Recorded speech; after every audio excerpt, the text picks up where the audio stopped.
separate chat. Oh, We are live. We be live. I don't know. I don't know if that made it live or not. Hi guys. Hi everyone. Wow, we already have the live chat so full. This is amazing, guys. Make sure you like the stream. We're going to be covering some very important stories, and the titles might not uh, is not a good indication of what me and Susanna's take is going to be on it. Okay, so we're not. It's going to be a little bit more detailed and nuanced than the title might suggest. So just bear with us until we get into it. But hi, Susie. Susie's back. Actually, yeah, I should have led with that. Hi, Susie. hello, and Dee's saying hello, people of the Republic. Welcome to the news. Yes, it's always fun to be back. Yeah, just to be clear for people who are new here. Oh yeah, shalom, shalom. We'll be live. We're not here to report the news. We're here to have a chat together. Not just me and Susanna, but you guys in the chat as well. D, Mohsen, Nike 45, Angry Keyboard Warrior, all of you guys. Rebecca, Unicorn is here. So this is a group effort and you guys are part of it. I'm going to be looking at the super chats and the other comments. Oh yeah, by the way, super chats, please help us out. We need your help for us to continue this channel. Okay, so yeah, but most importantly, likes, don't forget to like. Anyways, Susie, what kind of stories are we covering today? We're covering some very juicy stories today. So I wanted to cover a story I've been meaning to talk about with you guys for a long time, actually, which is some of the problems with USAID and jihadi terrorism, which sounds like an exaggeration, but it's not. This is a story that's actually I've been aware of since the spring. And now it's just been in the news, one because of all the controversy surrounding USAID under the new administration, but also because there was a congressional hearing on this topic this week. So it's very topical. Oh my God. Then we're gonna talk about this woman that makes my blood boil. This Australian senator who defended the Islamic Republic of Iran as like great for women's rights. This woman typifies like the face of this phenomenon we're seeing in different countries of kind of the Muslim voting bloc, and she infuriates me. We're going to talk about this horrible attack that happened in the Congo recently with an ISIS affiliated group massacring a bunch of Christians.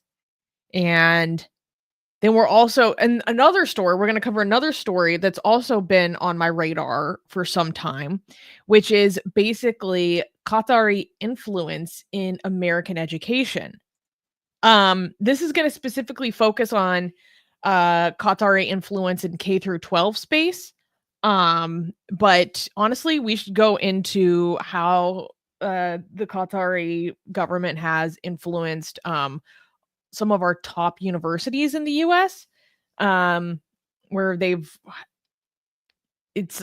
actually think it might even amount to violations of FARA regulations.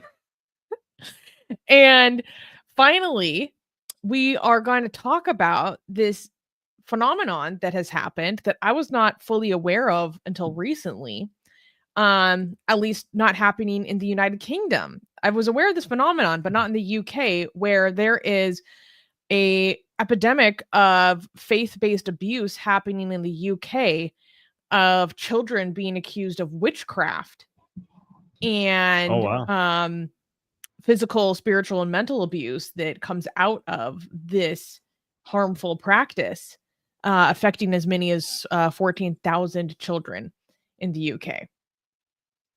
Wait, so the last one is Christian related, right? Mostly, yeah. Not exclusively, but mostly. Okay. Well, so we have Islam, Islam, and then Christianity. We haven't been doing like it takes, we haven't. Islam has been doing so much damage to the world that we haven't been getting to Christianity for a while now. This is okay. So it's interesting that we finally got around to finding some evil in the world that is Christianity is responsible for. I mean, it's not that it's not happening. It's just that it's so uh, much less comparable to Islam. That's why we've been It's just further down the going list. over Islam. Yes, much further down the list. But yeah. Yeah. It's not Yeah. exclusive. Well, I'll get into the details later. But let me tell you guys, actually, I don't know.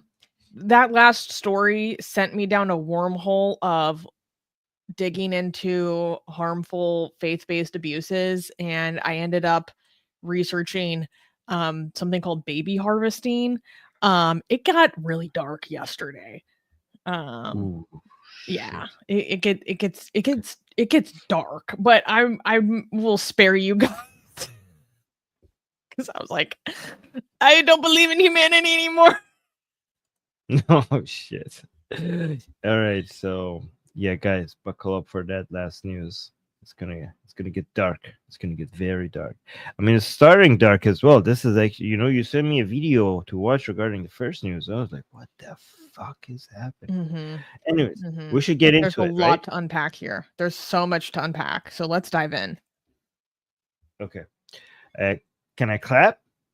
Yes. I can. We're gonna clap because this is finally getting the attention it deserves. Okay, sounds good. First news. A bomb. Excuse me. Whoop, I messed up. Let me read it. First news. Okay. USAID's dark secret 164 million to terrorists exposed. A bombshell investigation by the Middle East Forum has exposed USAID's dark secret, at least 164 million in taxpayer dollars that have allegedly been funneled to to extremist organizations, with 122 million directly aiding groups aligned with designated terrorists. Among the most damning revelations, USAID granted $900,000 to the how do I pronounce this? Bayadere Association for Environment and Development, a Gaza-based NGO with deep ties to Hamas, whose 2021 report documented coordination with Hamas's Ministry of Interior Works, Social Affairs, and Agriculture. USAID officials didn't just fund Bayadere, they actively praised it, with senior official Jonathan Kameen even accepting an award from the group. The report further uncovered 12.5 million granted to the American Near East Refugee Agency, or ANERA for short, whose employees have publicly called to erase the Jews and celebrated Hamas's October 7th massacre as a beautiful morning. Worse still, domestic extremist groups like the Tides Foundation, accused by Congress of fueling pro-Hamas anti-Jewish violence on U.S. college campuses, also received funds. And I will talk about the Tides Foundation if you just give me a moment. The scandal has rocked Washington, D.C., placing USAID under intense scrutiny. So, oh my God, there is so much to unpack here. And basically, wait. Oh my God, where did all my notes go? Okay, let me break this down. So, first of all, actually, maybe I'll get into that in a second. There's a lot to unpack here. So, what is most important for people to understand is that this is not a scenario where the US is directly just handing over money to a bunch of jihadis. Like, this is a scenario where USAID is giving money to a group to operate in a specific location with a specific purpose. And then that group has a subgrant that first awardee has a subgrantee, and this subgrantee is aligned with a designated terrorist organization. So this is like an ongoing pattern that happens all across our different areas of our foreign aid disbursement.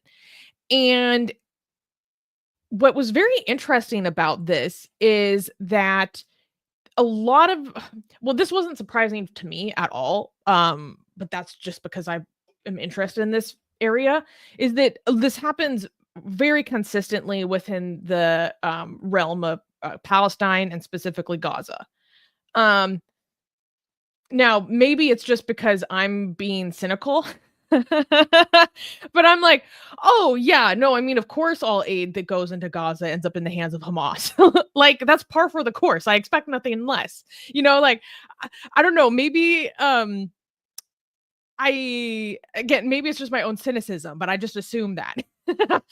um, but what this report delved into is how this is not just exclusive to Palestine and Gaza. This happens also in the realm of Pakistan with regards to groups associated with Jamaat-e-Islami, which is a horrible group, basically the South Asian subsidiary of the Muslim Brotherhood, if you're not aware. And then these groups, in turn, end up being associated with groups such as Lashkar-e-Taiba, which committed the Mumbai hotel attack, which I don't know if people know this about me. I have a special hatred reserved in my heart for Lashkar-e-Taiba. We don't hear about it very much in the West and the US because their operations are not typically directed towards our interests, mostly India's interests. But like, they're a nasty group. I hate Lashkar-e-Taiba.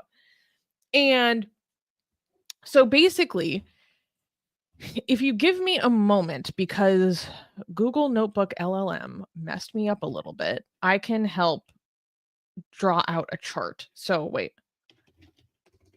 Create a flow chart of.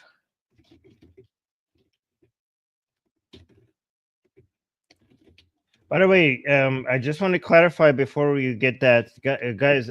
I don't think me and Susie are in favor of this whole Doge thing going out and fucking destroying the whole. Like, when it comes to the USAID, this is true that this is disgusting. Like, and nobody can deny that when it comes to USAID, there's a lot of weird, bizarre, and disgusting programs there. However, giving up on US soft power and just leaving the door open for China to just move right in, the way Doge is doing, like, we're not in favor of that either. Okay. So I just want to make sure that people don't think that we're showing this to kind of like, I mean, there needed to be some cutting and some more transparency and some adjustments, of course, but not like this. Okay, like Yeah. there's not even remotely close to what's happening right now. Like, this is insane. Like, I don't think like I don't know, guys. Do Americans? I'm glad that some people on the left that used to be that used to treat anything America does outside its borders as American imperialism, now coming out and explaining the nuance and importance of American soft power around the world. Like, what the hell happened? Where were you guys before? Like, how come? Stuck in the interfields of identitarianism. That's where they were. Right, exactly. Like, before, you guys were like, what the hell were you guys arguing? You guys were arguing over identity politics before all the time. Now you remember how important it is for United States to maintain its soft power all around the world. So yeah, so this, it's too I mean, late now. You haven't been telling that now. to the American people for way too long. It's like just watching the congressional hearing that happened earlier this week regarding Doge and USAID and the appeals that the Democrats as the minority were making at the hearing. I understood why they were making those arguments, but it just felt too late. Like, with the sentiment of populism and isolationism for a certain extent that is so popular among the American base, it just like, that ship has sailed, guys. I don't know if they care to listen to that argument anymore. But yeah, like, I also don't like the way that the USAID situation is being handled. at all. That being said, that like this being called out is the 10% that I do like and does demand being addressed with extreme urgency. Because some people might say, oh, well, Susanna, the USAID budget is somewhere between 40 billion to close to 70 billion.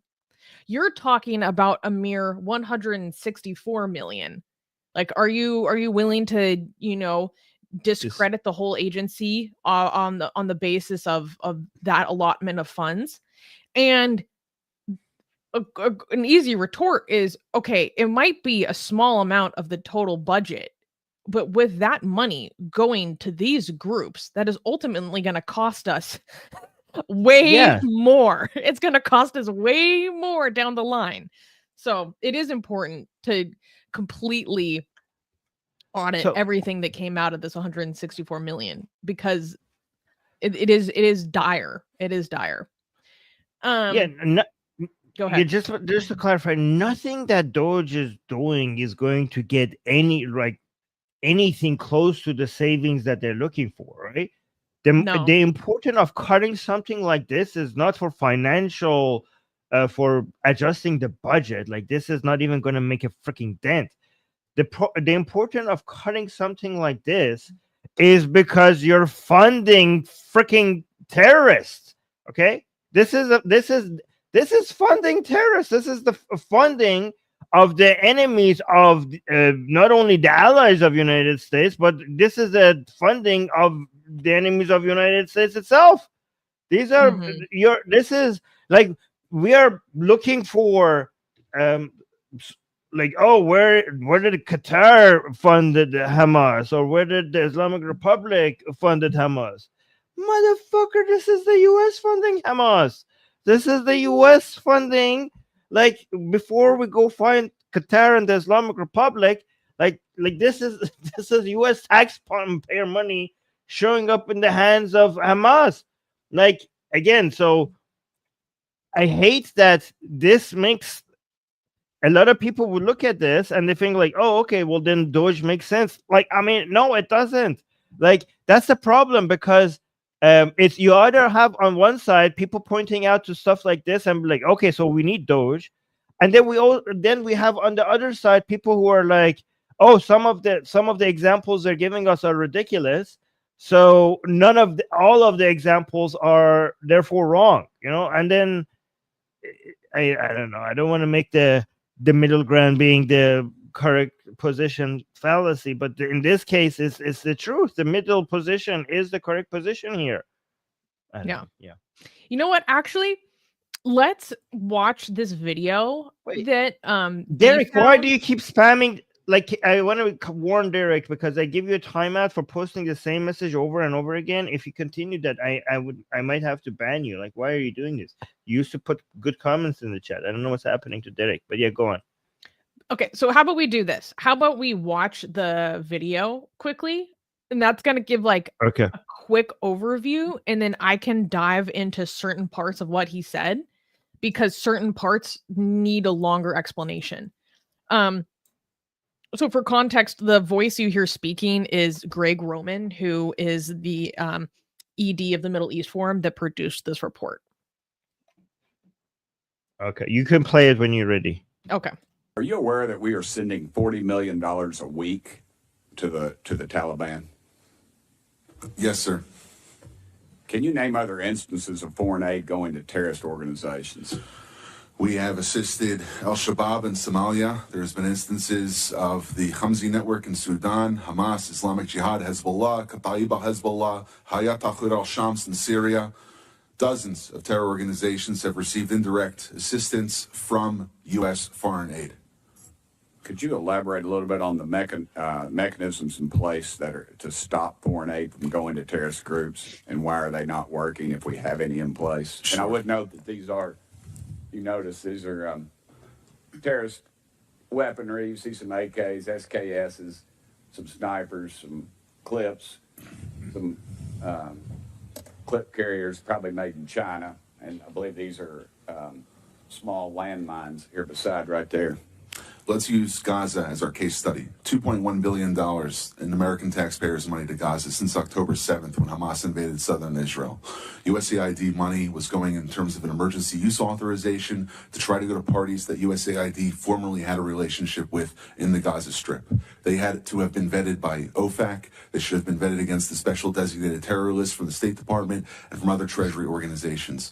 Waivers were granted because they said that there was an emergency use to have that money come in to Gaza, thereby jettisoning the usual typical screening procedures. As a result, 90% of aid that was going from the United States by way of its agents in Gaza ended up in Hamas-controlled areas. And this is ridiculous. Essentially, what the U.S. assistance to Gaza did was underwrite the ability for Hamas to survive until the ceasefire was just passed a few weeks ago. There was no strategic thought for it, and there was no screening. Seems like the emergency might have been to arm terrorists to kill civilians. Would that be accurate? That's accurate, and even more than that, Samantha Powers, the administrator for USAID, was intent on having Israel not be able to defend itself. To not be able to defend it. Correct. Mr. Pramarak, is that correct? How do you say that? Pramarak? I got Burchett, man. Nobody gets mine right, so don't worry about it. What is it? Pramarak? Perfect. All right, thanks, brother. How did terrorists exploit our foreign aid loopholes? Well, we have a lot of our Can international. you pull your mic up? I'm sorry. Can you hear me? Yes, sir. You have international NGOs and UN agencies actively lobby here in Washington, D.C. against vetting policies that would prevent it. I was the senior vetting officer at USAID, and what Hold on we a second. Did you say United Nations is doing this? The UN? Sure, everybody who's getting money lobbies here. That they're lobbying against us. I'm sorry, Mr. Roman. There's actually No. someone who used to work for one of those lobbies, the largest NGO lobby, Interaction. One of our co-witnesses here worked for them from 2018 to 2023. USAID effectively self-funds its own external private lobby that then goes back to Congress and asks for more money for USAID. So the taxpayers fund this lobbyist who's working against American interests. Correct. Possibly killing our allies and possibly Americans. They bring together groups in Washington that overseas work with groups that kill Americans. Yeah, I don't need a flow chart to show that. I appreciate it. Do you think USAID programs have been aligned with the national security interests of the U.S.? No, they have not. They have actually helped China. Mr. Roman? No. Okay. How do these programs compromise our national security, Mr. Pramarak? They actually push China. They actually push much of the world towards China on the green energy agenda. They push people, ordinary people, billions of people towards China because of the resentment caused by our social re-engineering. Are we being lobbied by these pro-communist China groups currently? But a lot of these countries don't even have to lobby because they get the money anyway, like South Africa. Yeah, and in fact, these lobbyists have come to the House and have tried to kill legislation like H.R. 160, which was meant to increase transparency in USAID's funding of overseas organizations. Is that a current piece of legislation? That's from the last session. And give me that number again. H.R. 160. And what does it do? It was meant to give U.S. lawmakers the ability to have higher transparency in terror financing investigations aimed at scrutinizing extremist groups. Mr. Pramarak? We had a regulation before we left in the last administration that anybody who touches money in countries where there's terrorists, those names have to go through databases, terrorist databases. That was overturned by Biden. Overturned by Biden. Chair Lady, I have 5 seconds, but I wanted to mention something. There's a lot of rhetoric used on this. Okay, so that was the main part that I wanted to dive into. And so in the second guy that was speaking, Mr. Pramarak, I'm not going to talk about the credibility or basis of his claims. He has a field that I'm not familiar with. He works for the Heritage Foundation and wrote the Project 2025 chapter on USAID. He previously worked for USAID, and so he has a certain view about China, green energy, social engineering, whatever. We're not here to talk about his claims. More about regarding what Mr. Roman of MEF had to say. So basically, I want to try to paint a picture for you guys, is that there is a kind of a funnel that things go down. So for example, we have organizations like Bayader, who is the money goes from USAID to major American charities such as Catholic Relief Services, Global Communities, or International Medical Corps, and then they work with the Bayadere Association, and they're accused of close cooperation with Hamas. So it like follows this pattern. So for example, the American Near East Refugee Agency, or ANERA, the money goes from USAID to ANERA. From ANERA, it goes to the United Friends Association, and the United Friends Association is known as a charitable proxy of Hamas. ANERA also works with the Islamic University of Gaza, which is also known as a Hamas institution. Then there is instances like Islamic Relief. Now, Islamic Relief is an extremely notorious organization. If you're in the UK, you're probably familiar with Islamic Relief. So there's money that goes from USAID to Islamic Relief branches, because there's like all these subsidiaries like Islamic Relief UK, USA, whatever. Islamic Relief is accused of partnering with senior Hamas officials. It's also partnered with the previously mentioned terror-tied Bayadere Association. Then there's another one, and this is where we're going to get outside of Gaza. For example, the Helping Hand for Relief and Development, or HHRD. And HHRD is the overseas arm of ICNA, known as the Islamic Circle of North America. And honestly, we need to do a deep dive on ICNA because a lot of people are not familiar with ICNA. But ICNA is the U.S. branch of Jamaat-e-Islami. So this Asian network of Muslim Brotherhood. And HHRD, their partner in Pakistan, is Al-Khidmat, which it has presented a check to Khalid Mashal, the head of Hamas. And they also partner with the Hamas-aligned terror charity, United Friends Association. Then let me skip forward to a few other ones. What's very interesting is a lot of these organizations have this money funneled to them by Christian organizations. So there's the evangelical organization World Vision. And World Vision has been associated with some of these terror-aligned charities as their subgrantees. Or there's Catholic Relief Services, where there's money that has gone from USAID to Catholic Relief Services, which is very famous. CRS is very famous. And then it goes to the Palestine Children's Relief Fund, or PCRF. PCRF is also a very famous charity, which is known for working and being linked directly to Hamas authorities. Then there's the Reed Foundation, which I can't remember off the top of my head what Reed Foundation stands for. That's an acronym. But there's like money that's going from the USAID and the State Department, and then there's intermediaries, and then it ends up in the hands of the Reed Foundation. And the Reed Foundation manages schools that are known for indoctrinating students with extremism. Oh, this is in Pakistan.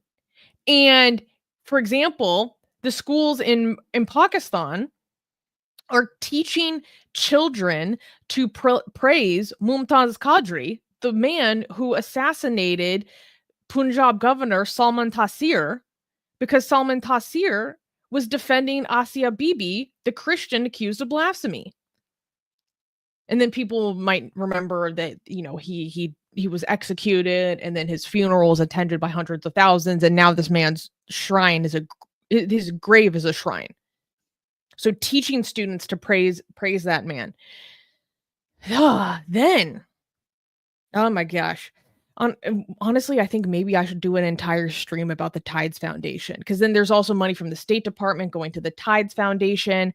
The Tides Foundation has some very dubious instances of funding overseas, but basically, and also domestically.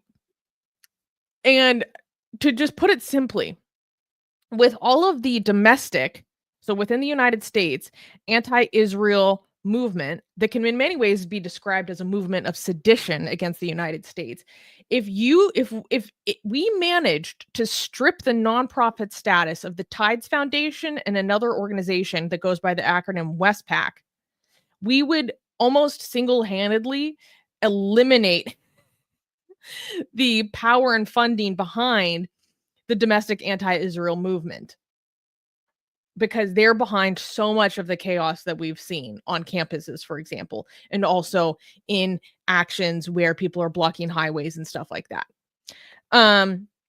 Then we have a situation where, and this is what Mr. Roman was talking about with this funding and lobbying loop. So basically, there's this one organization called Interaction, and Interaction has a project called the Together Project, or I think it's been renamed to the Civic Space. And basically, it's kind of known as this key component of this like lobbying funding loop that benefits these members that are part of this Together Project that are known for their Islamist ties. And so this loop involves taxpayer money, subsidizes Interaction. Interaction has this project, Together Project, and then Together Project lobbies against scrutiny and transparency of their activities and their subrecipients. So basically, they receive taxpayer money, they have a project, and then coalescing as a coalition, they are undermining anti-terror, counter-terror financing laws. And what Greg Roman was talking about is when there are groups like his, which are using publicly sourced data, which is what their report came out of, and bringing attention to this issue within the government, they use language like they just call MEF Islamophobic to just shut them down and close them out of the conversation and say, no, like, don't listen to what these people are saying. They're bigoted. They're Islamophobic. So don't worry about all these issues or the actually advocating against stricter counter terrorism financing laws. But again, this is a group that's receiving taxpayer money. It's just so crazy to me to just see them like openly lobby against scrutiny. So the reason why Congress did not know about this is because lobbyists managed to shut down any investigation or any reporting to Congress about this specific issue. The lobbyists from the very groups that were receiving these fundings. Well, I wouldn't make it that totalistic. This has been on the radar for some time. MEF, like this report that came out on February 1st, is actually the result of years of research. And they've been raising this to Congress for many, many years. But I'm saying like it was, but it seems its effectiveness was shut down or maligned by these groups, if that makes sense. Okay. No, I know there's one thing for you to have publicly available reports. It's another thing for you to be able to get politicians aware of it or concerned about it, right? Those are two different levels. The reason why it didn't get to the second level is because of a whole bunch of lobbying. Is that correct? Well, I mean, I just don't want to say that Congress didn't know, because I know the MEF has been working with members of Congress for a long time. Yeah, but the level of awareness, I mean, we didn't see anything like this. So Congress knows or doesn't know is not like a binary thing. Obviously, there are some Congress senators or Congress people that know something, but the level of awareness sometimes doesn't get to the higher level unless you make a big noise about it. Like, so, I don't know. Yeah. But I just want to make sure that people understand that we are not, again, suggesting that there should be no USAID. Okay. And like, it's just like, I do not agree with this new MAGA team coming here and throwing out the baby out with the bathwater. And the USAID that should be there, this should have all been corrected. USAID should be like bad USAID should be replaced with good USAID, not with no USAID in many areas. Like they came out with a chainsaw at this instead of a surgical knife. I want people to understand that we're not, and we are also not suggesting that the United States taxpayers should be doing aid to the rest of the world for the sake of just being good to people, because that's not the responsibility of a taxpayer. If you want to be generous to other people around the world, we have charities for that. And people should have the choice to do that. It shouldn't be based on, this is not out of generosity or from a moral perspective. This is a soft power thing. The United States is safer.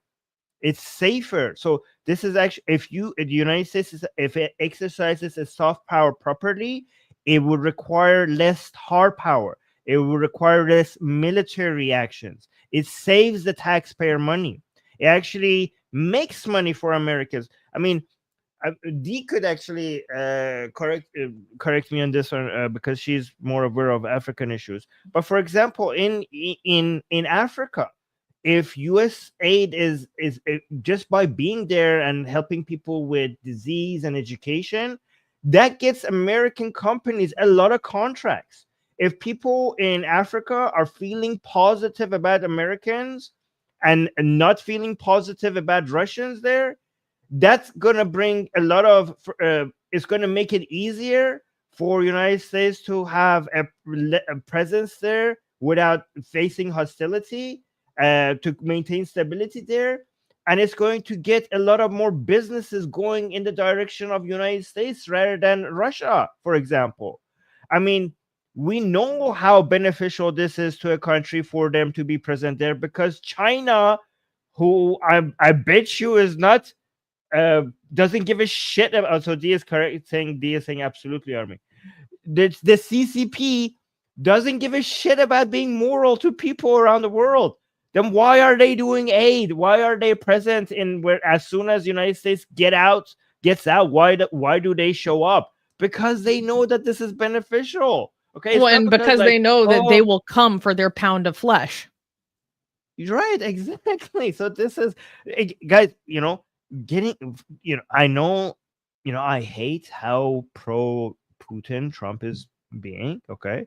But I thought maybe the silver lining is going to be, okay, let Europeans focus more on Russia, but maybe this will make United States maybe a little bit stronger against China. But the way Trump is doing this is making United States weaker. It's going to make United States weaker against China as well, not just Russia. Okay, this is going to leave a lot of vacuum for China to come fail. It's going to make U.S. support a lot less reliable, and it doesn't make any economic sense. It doesn't make okay. I was saying maybe a lot of these tariffs, for example, didn't make any economic sense. But like, okay, but if it hurts China in a way, CCP, not China, in a way that maybe there's a silver lining there. But we're running out of silver linings here. Okay, the only silver lining I can find right now is that Europe is going to get its act together and spend a lot of more money on its military, which is something what we want. But again, we wanted that for a long time, but not like this. Like this, we needed a shift of the balance of power, military power, a little bit more on the shoulders of European countries and also Japan and South Korea. But the adjustment is happening in such an ugly way, especially after we saw what happened with Zelensky. This is embarrassing. This is ugly.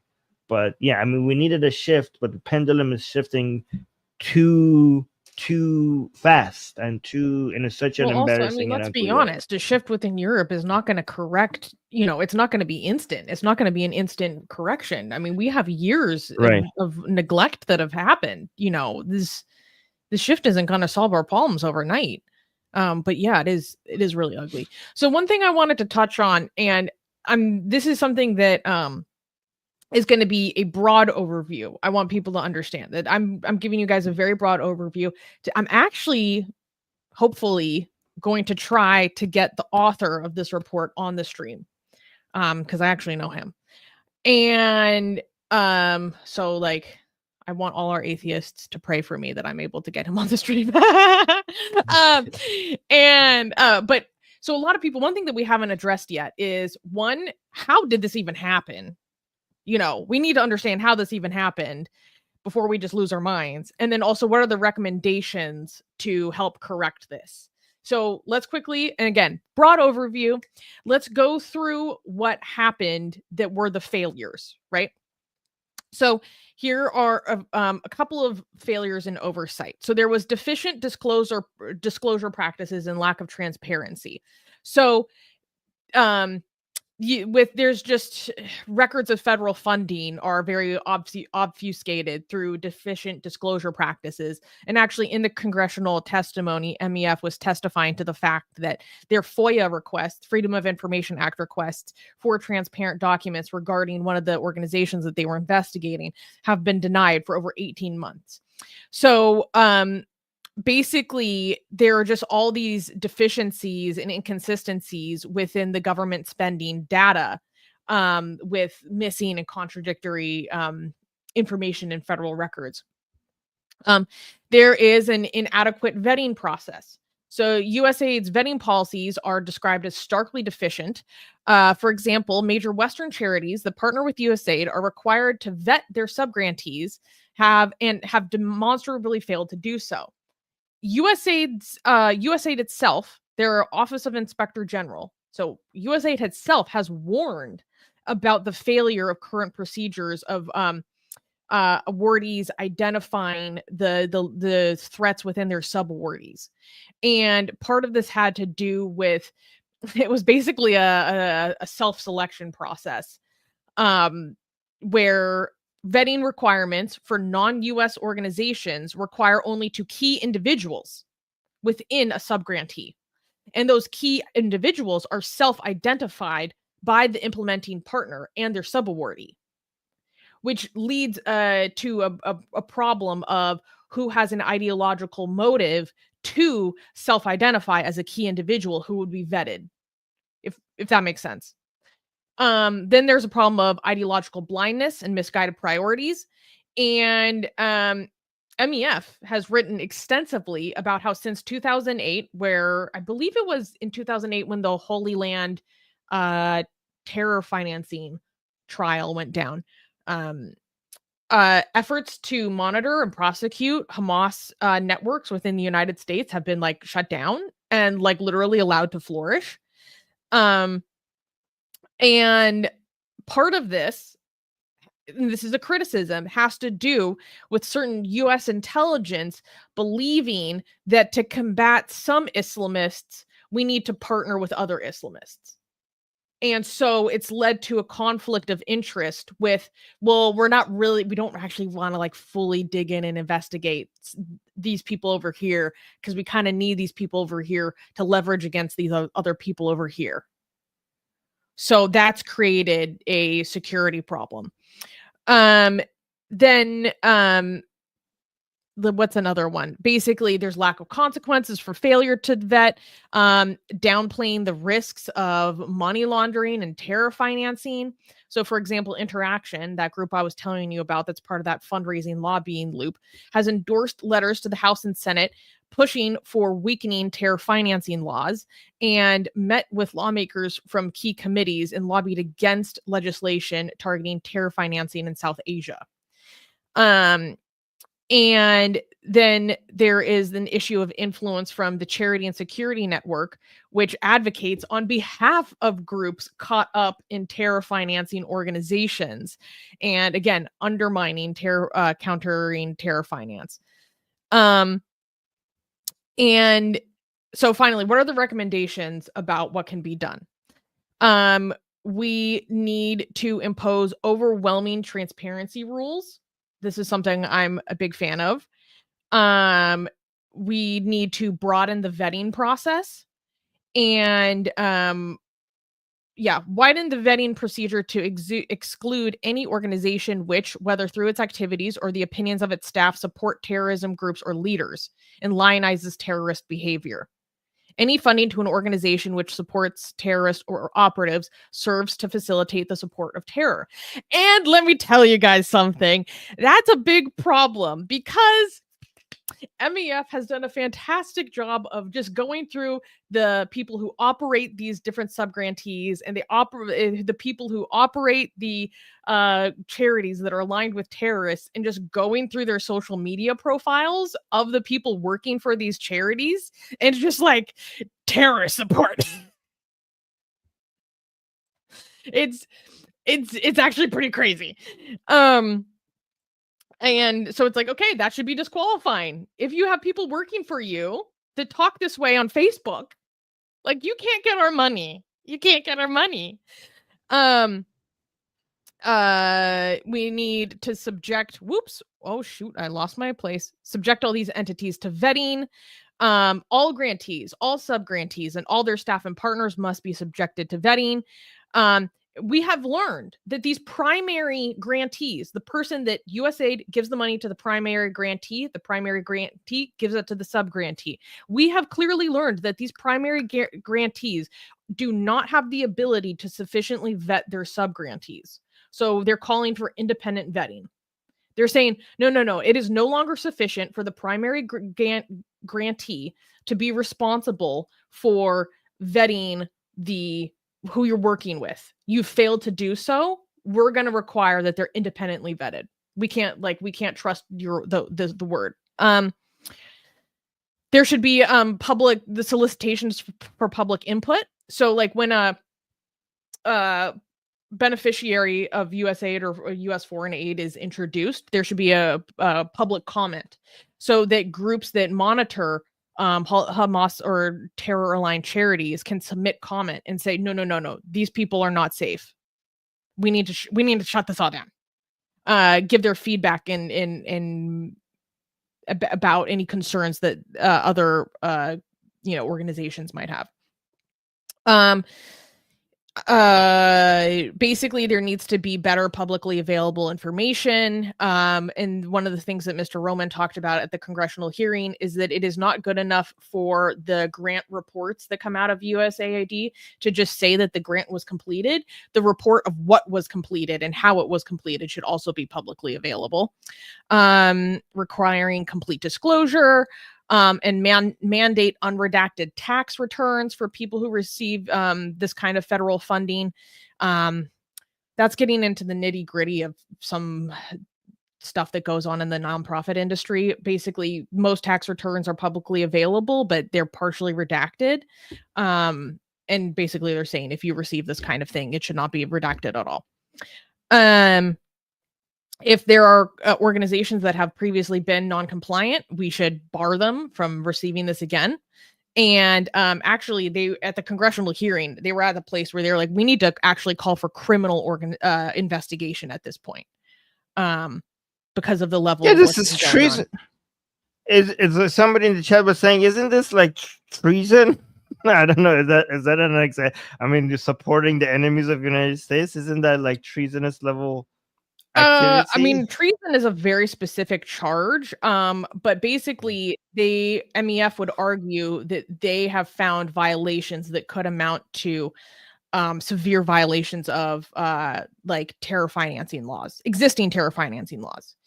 And on the basis of what I heard during the congressional hearing that I was watching, it sounded like DOJ or this committee is actually interested in possibly pursuing some of these criminal investigations and charges. Yeah. And then people are going to see that here it would make sense, and they're going to think the whole thing is justified because it makes sense here. That's the thing. They're going to have these examples to show people. I mean, this is a damning example, though. This is a damning example. Yeah. Like, I mean, that is, it's so severe that, just for the person who's kind of a member, like a layman, like, being extremely skeptical of this institution now on the basis of this kind of negligence, to the point that some of the witnesses, especially, like, described this as malfeasance. I cannot blame, your average American for being deeply skeptical and cynical about this institution. Skeptical. They should feel rage. I mean, Americans in the chat, how do you feel that again, Susan's gonna get upset that I'm framing it like this probably, but how do you feel about funding Hamas or ISIS from your actual Well, to be fair, we don't see anything work? about ISIS in this report, just to clarify. But Okay. yeah, the point stands.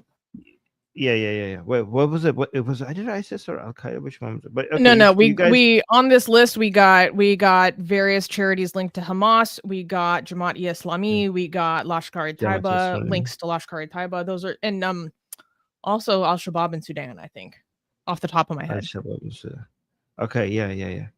So yeah, when you went to work and made money, that money is part of it was spent on that. So you, like as an American, you partially funded October 7th. So how do you feel about one of that? these grantees working tied to Hamas and working in Gaza received almost $1 million in the days preceding October 7th. And then when October 7th, all the vetting went out, as we saw in the clip, all the vetting went out the window under emergency order.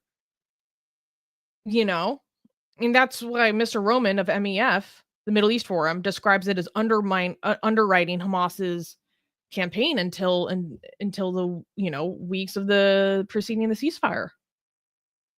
Oh, by the way, Angry Keyboard Warrior saying Al-Shabaab is part of Al-Qaeda, if I remember correctly. So then we covered Al-Qaeda. If that's... We got such a alphabet soup of terrorist organizations in the world, it's hard to keep them all straight sometimes. Yeah, and some of the ones that you mentioned that at some point pledged loyalty to ISIS as well. This ISIS works like a franchise, right? So you don't actually have to come for them.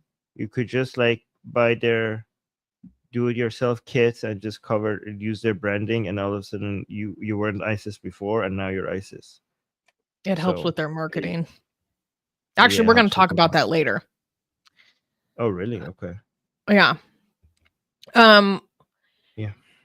Yeah. I'm really, really glad that this is finally getting the attention it deserves. Because since this past year, I've become more interested in not only just understanding Islamism as a concept, but also what are the influence networks that are occurring within the United States specifically. Like I've talked about the Iranian soft power influence network here on this channel and the reports I've read on that. But then there's also financing. And Sam Westrup of MEF, who wrote this report, has previously talked about, we imagine that the funding of Islamists in the United States is going from east to west into our country to influence people here. And he's saying, based on his findings as the director of Islamist Watch, no, it's actually the opposite. The money is going from west to east. And through a variety of different networks. One of them is ICNA, which I really should cover on this channel because it kind of goes under the radar on our books because it's outside of our kind of sphere of influence that we dissect. But yeah, and so I just knowing how thoroughly they've been working on this for years and years and years, I'm really glad to see it covered on the national stage and get the attention it deserves. I don't know. I just, for lack of a better word, like I will defend the idea and conception of USAID. But what it's evolved into and some of its operations, I, cannot support and I reject. But I do in general hold the value of its original intention as something I deeply value and will defend. So here's the thing, okay, guys. It is true that there's a lot of things within USAID that if you look at what they're doing, you're like, holy shit, why is that there? Okay. However, there are a lot of things that if we list those, and you're going to be like, oh my God, do not cut that. Okay. So we have examples for both.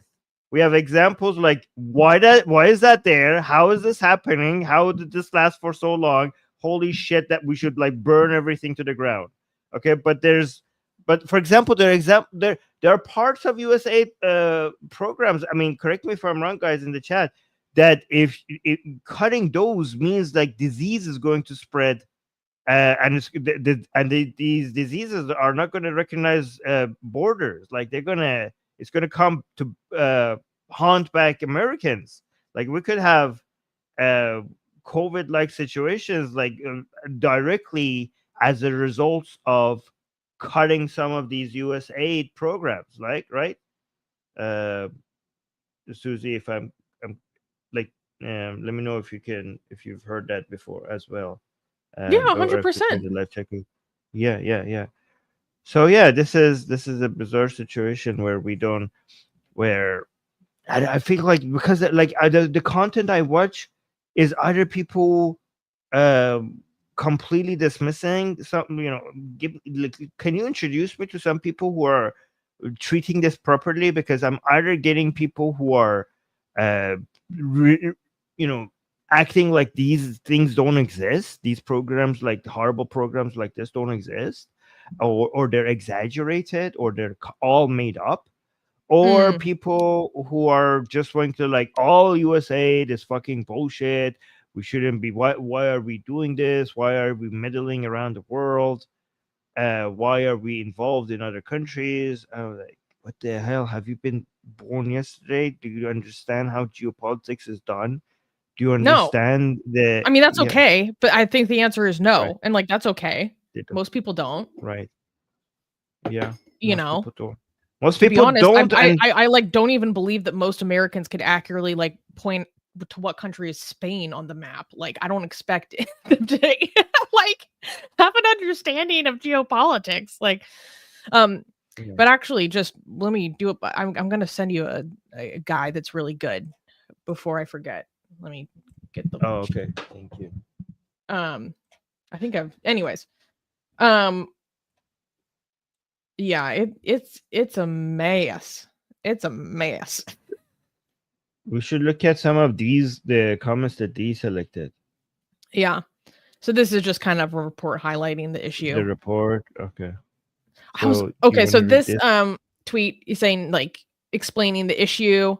Like, this federal employee describes how USAID sent billions to Islamist terror organizations across the world, including $2 billion to Hamas. What are you talking about? That's not what they said in that clip. Okay, I don't know what Yuri here is talking about, because several things are not true. Like, Greg Roman was not a federal employee. Like, maybe, I don't know. Anyways, scroll down. 2 billion. No, that's okay. It's infuriating to see how the evil that was done with our tax dollars every day brings a new revelation. And I know, and I completely understand that sentiment. Like I said, someone might quibble over the fact that a total of 1.64 million. Wait, no, excuse me. 164 million is so small in comparison to the total budget of USAID.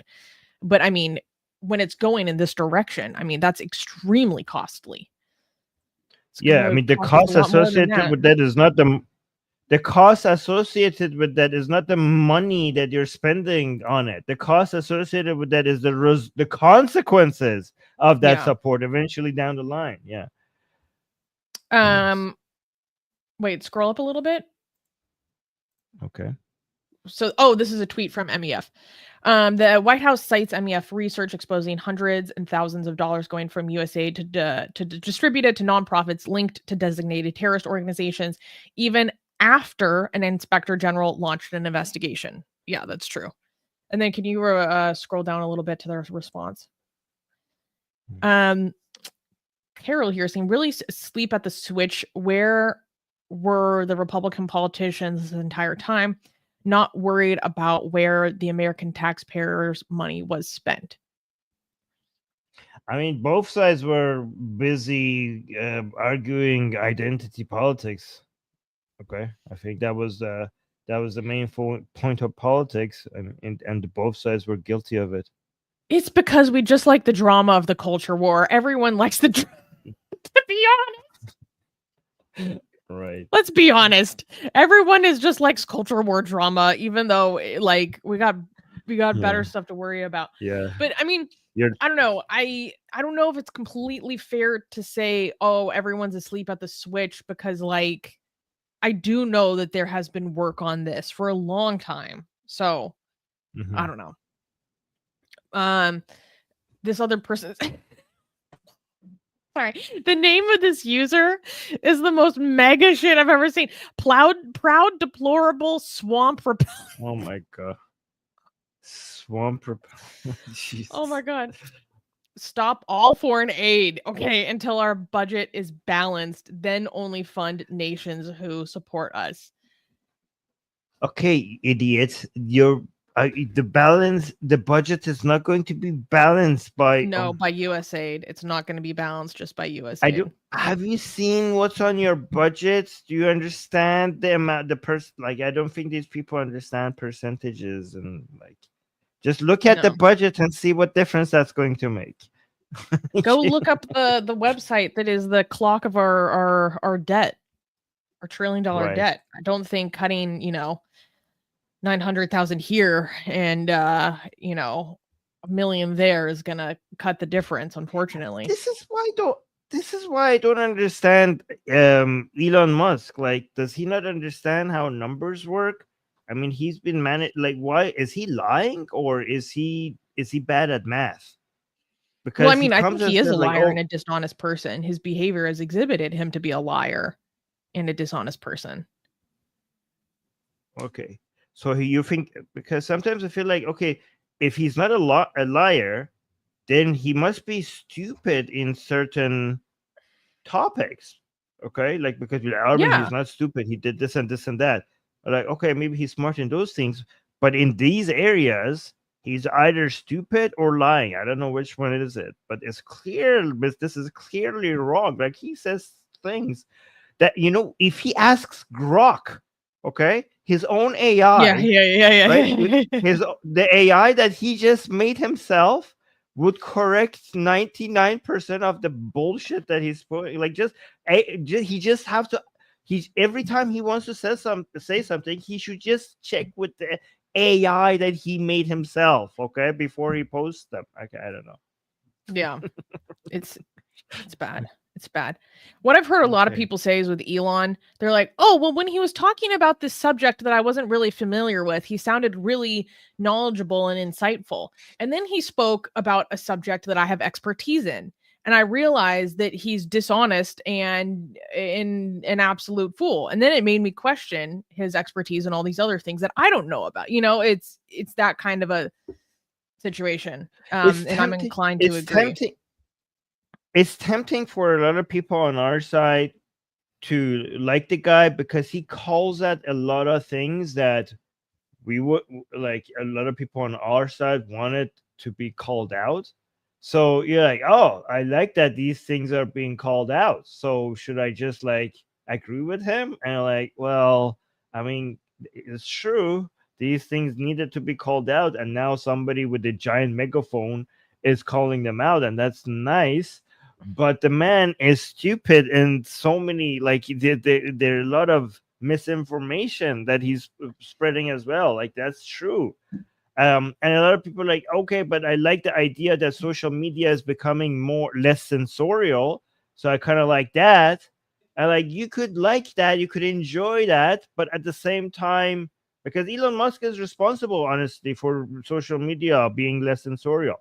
I mean, and people cannot deal with these conflicting feelings. I'm like, I like that that's happening, but also this looks like bullshit that he posted that. Like, that's absolute nonsense. So how do I deal with these mixed feelings? I'm like, okay, you could hate that and like that at the same time. Anyways, and we have super chats. Dude, what drives me crazy is like, I just the amount of like just right-wing slop on Twitter. I'm legitimately thinking of making a Blue Sky account just to get a breath of fresh air. That's how you know it's bad. Oh my god. There was something else I wanted to say, but I just forgot it Maybe it'll come back to me. Oh, yeah. No, I mean, frankly, I just straight up cannot respect any man who has the family creation practices that he has. And I cannot respect you as a man if you do that kind of Also, stuff. didn't he become rich from USAID? Like Elon Musk is USAID? the No, I richest mean man. he had No, not I know, USAID to my I know. not my knowledge. No. I'm not talking. I'm not talking Just specifically subsidies about in USAID. general? Sure. I'm trying to I was trying to. I call it a just to. I tried to be funny. You ruined it. But like, yeah, but U.S. support. That's what I meant. Like, this is he's cutting so many programs. Some of the programs that he is cutting is the reason how he got to be the richest man in the world. Right. So, anyways. We need to go to the super chats. Do you want to address the super chats? Yeah, oh my gosh, we got so much. We got so many. Yeah, is saying finally back to my home after 1.5 years, celebrating her membership for 5 months. Thank you so much, Amit. Wait, Amit. Is Amit? I think Amit might. I'm inferring that might mean that Amit is from the north of Israel. Yeah, and I think it's a he, not a she, but I'm not sure. Sorry. But thank you. Well, congratulations. Nina gifted 5 Atheist Republic memberships. Thank you so much, Nina. And the funniest thing is that Nina's icon right here is the anime mascot that the Vatican made. The Vatican made an anime mascot? Yeah, it's kind of awesome, honestly.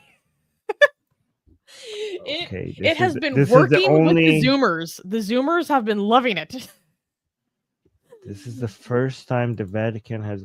Okay, no. Okay, I just remembered that they fund. They almost got me. Okay, these mofos fund protection for child abusers, and all of a sudden, like this almost distracted me from that for half a second. But nice try, Vatican. Kenny also gifted 10 Atheist Republic memberships. Thank you for being so generous, Kenny. Oh, also exciting announcement. Kenny is also a new member of our news team. Fedai-jin. Wait, let me actually, guys, thank you so much for being members and gifting memberships. Again, we're trying to get to 1,000 members, okay? And if we get to 1,000 members, then this channel will be financially secured. So please help us get to 1,000 members, okay? So that we don't have to worry about any of our expenses anymore. So thank you. We're at 234 right now. So please get us to 1,000. Thank you. Feda Jin, I don't know, gave a couple euros. Thank you. Saying, yes, for sure. It's important for sure. I'm not exactly sure what this is in response to. Maybe the topic we're covering in general, but thank you for the super chat. Yes, thank you. Darko, longtime member, also gifted 5 Atheist Republic memberships. Thank you so much, Darko. If you want to become an Atheist Republic membership and not wait for a handout, you're like, I want a membership. Why doesn't someone give me one? But you're not getting one. Okay. You can hit the join button down below. Please join and support the channel. Angry Keyboard Warrior gave a super chat saying former hostage Agam Berger said that the terrorists valued her more because she's religious and tried to observe Judaism in captivity. Do you have any thoughts? Is she the one that learned how to do Jewish prayers in Arabic? Because I saw a video of one of the hostages, former hostages, singing, and it was incredibly beautiful voice.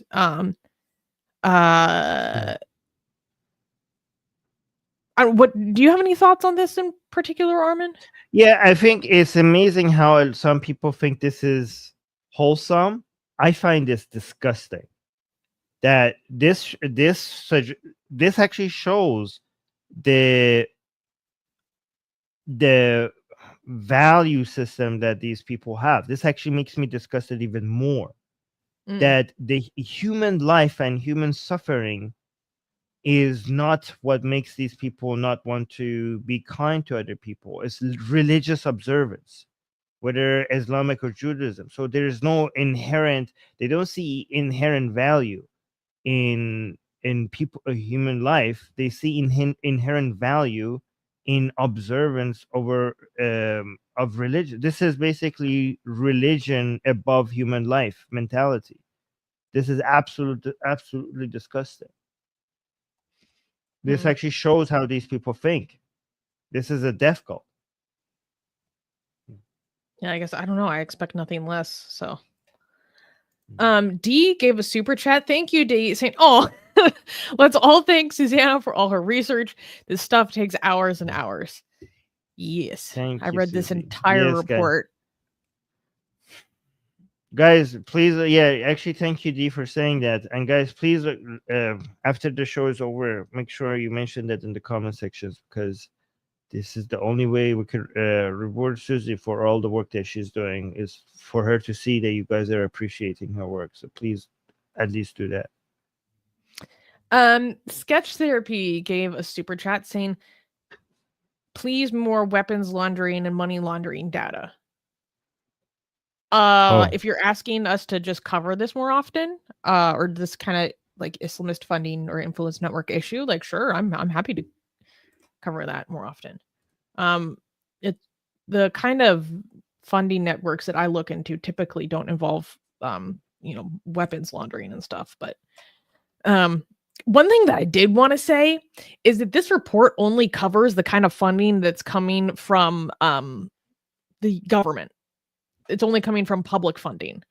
To be honest, it doesn't even cover at all the corruption that happens within the nonprofit sector, which goes deep.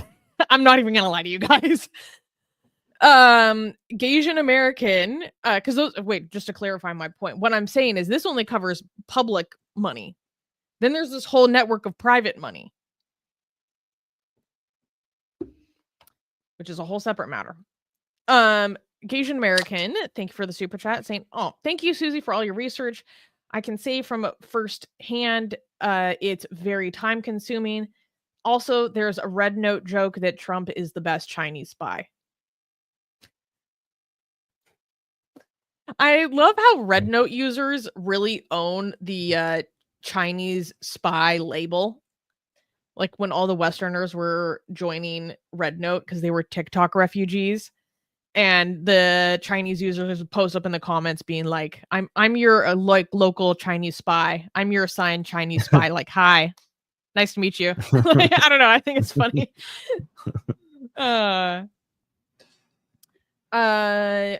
Asian American give another super chat saying government-backed blockchain ledger equals transparency ? Are you advocating for this? Blockchain ledgers are, the whole point of blockchain is for it not to require any backing. Is for the decentral.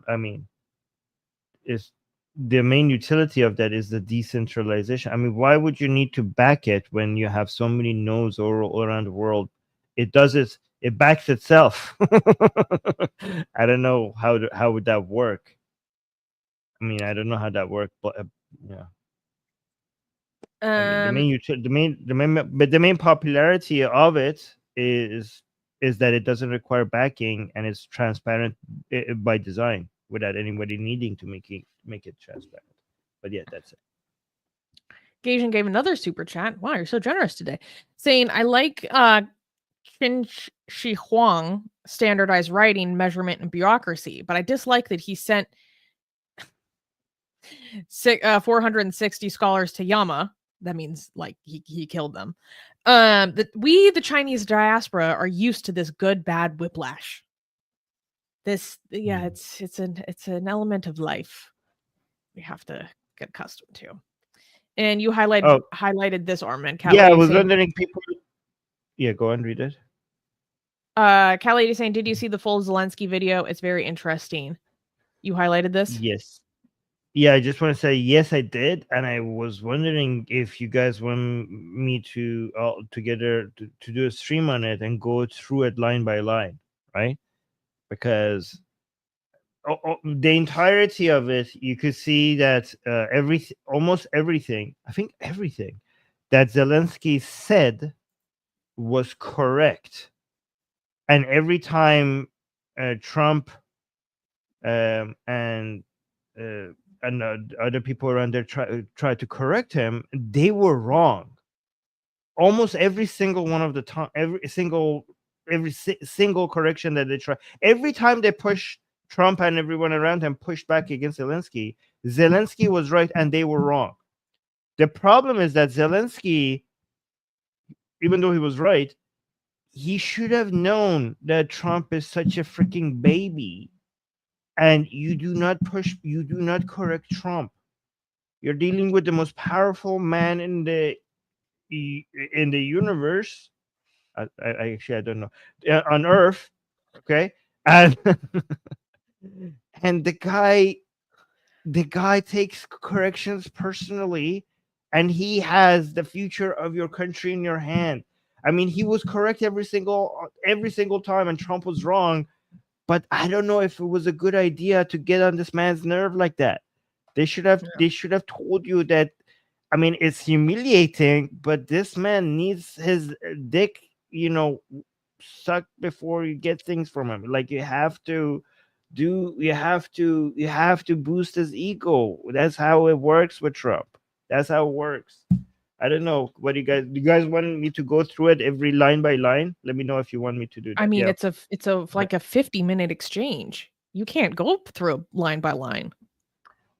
So D is saying Vance started it. Okay, but Vance is there because Vance is Trump's dog to go bite the person that is going like that. That in other meetings, that's what Vance is there for.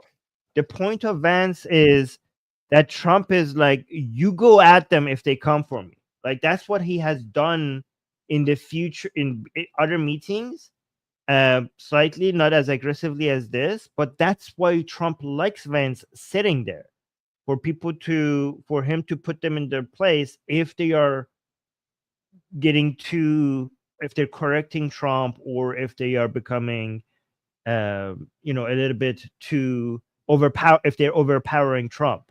That's the role he has. So, and I think like Zelensky should have been properly trained more properly trained how to deal with a baby like that. I mean, he thought like, hey, I would just go say correct things and that's how it works. Like, no, that's not how it works. That's not how politics works, unfortunately. But anyways, let me know if you guys want me to do a stream on that. Oh no, I haven't watched the full thing yet. I plan to. What I have seen so far has made me sick and depressed. So yeah, it was disgusting. It was disgusting and shameful. Yeah, this is like, yeah. I mean, the most disgusting part of it is how they talked to the president. That is like, you are talking to the representative of the Ukrainian people, and by insulting him, you're insulting an entire nation. Talking down to him, talking about how bad he has it, as if he doesn't know, as if they haven't experienced that with their own blood, like putting, humiliating him by telling him how bad of a situation Ukraine is. I'm sure he's well aware of that. Why is that an insult even? It was absolutely disgusting. Anyways. Dude. I don't know. The hatred I feel towards JD Vance right now is like overwhelming. So weird. Yeah. Well, if you guys would be interested in Armin doing a full unpacking, please comment. Let us know. In the meantime, let us move on to our next story. Okay. Wait, shit, Clappable. which actually reminds me. Wait. I need to give you a video. I forgot to give you a video. I'm so sorry. Okay. Wait. No worries. Send it to me, and while you're talking, I will download it. I Yeah, download perfect. videos very fast. Okay, it's in the private chat. Okay, cool. Okay, now I'm ready. Okay. Next news. Next news. Australian Muslim senator defends Iran's gender apartheid. I'm going to lose my mind. Okay. Australian Senator Fatima Payman has sparked outrage after defending Iran's treatment of women at an event accused of promoting Islamic Republic propaganda. Speaking at Western Sydney University, Payman dismissed Western criticism, claiming Iran is an incredible place where women have a voice and are involved in the democratic process. Payman said that she was merely correcting the narrative and encouraging Iranian women to share their version of events. Critics, however, see her statements as a dangerous whitewashing of Iran's brutal gender apartheid. Her remarks, broadcast by Iranian state-run media, Press TV itself, this was on Press TV itself, my friends, were slammed as hypocrisy by the advocacy group, Iran, which is I guess, broadly supporting the opposition. Anti-regime local Australian organization, which condemned the event as, quote, flagrantly supporting the regime's misrepresentation of women's rights. The backlash was so fierce that New South Wales Minister for Women, Jodie Harrison, who had sent a video message for the event, issued a public apology for her involvement, admitting that it was ill-considered. There is so much to unpack here. But let's watch some of her statements itself. And to be clear, this was literally, look at the microphone held up. This is a clip literally from Press TV. That microphone. Yeah, that logo, guys, that makes me rage. I don't know if you guys understand what I think. Like a lot of people who follow Ukraine, when they see like if you open a video file from the news from RT, the way they feel, I feel that whenever I know a lot of you, for example, in the chat, when you see the Al Jazeera logo, you get like, what the hell? And some people, when they see the RT logo, they're like, what the hell? This is, as an Iranian, this is the logo that makes me see red.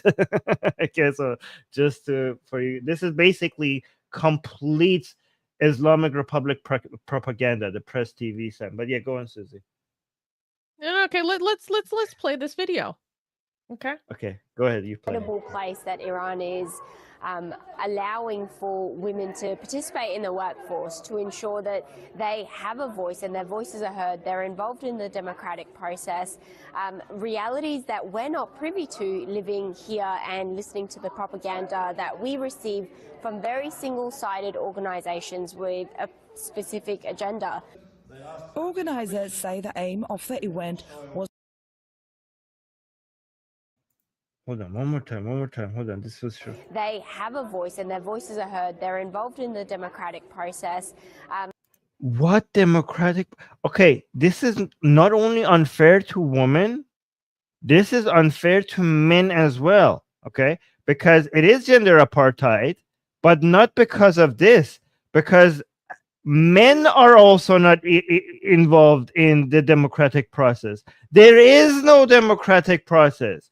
I mean, this example is actually not a good example for gender apartheid, because both men and women are equally excluded for anything that could be called democratic in Iran. I don't know if I should explain this to people, how the so-called elections work in Iran. No, you should. You should. All right. So, okay. So in Iran, we have the actual powers, which is Khamenei, the supreme leader, and the IRGC, and we have this illusion of democracy, which is people going out and voting for the parliament, which we call it the Majlis. You know how Israel calls its parliament Knesset? In Iran, they call the parliament Majlis, okay? And the president. The thing is that nothing the president, his cabinet, or the parliament can do to change a command or a decision made by either the IRGC or the supreme leader.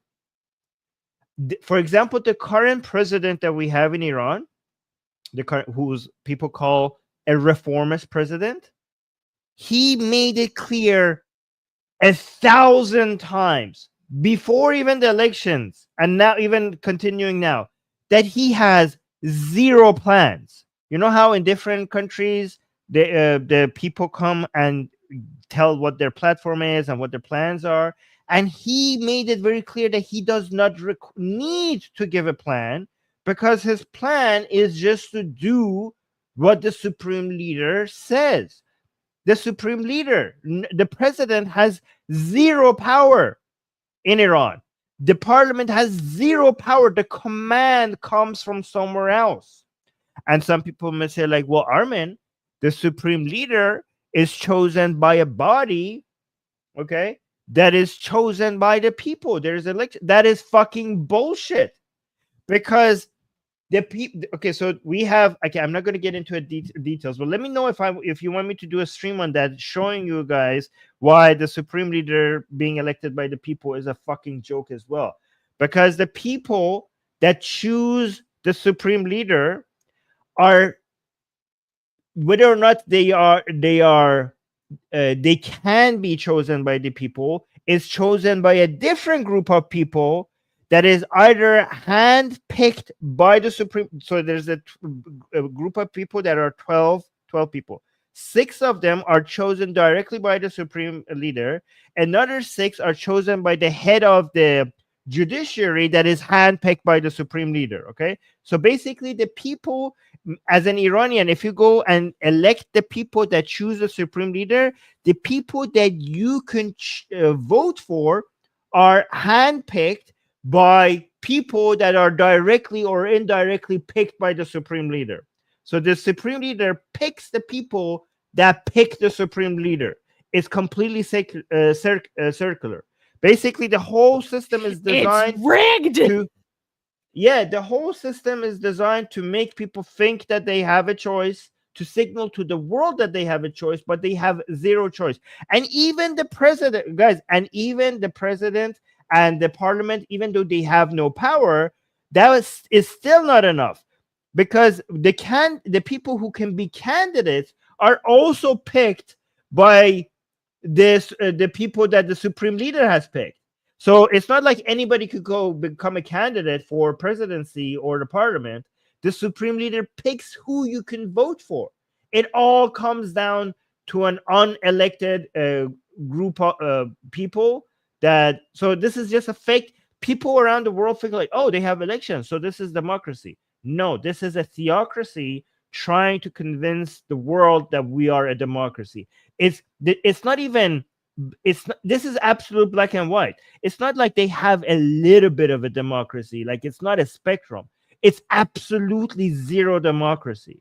Like, once you understand how the system works, it's actually, you have to give them credit, because it's the best attempt at looking like a democracy while being absolutely not a democracy. Like, it has actually worked around the world. Some people think, like, I mean, it worked with this woman. So well, and that's not even getting into the effect of election rigging. What elections do happen? Carl is saying, why even bother? Because of this.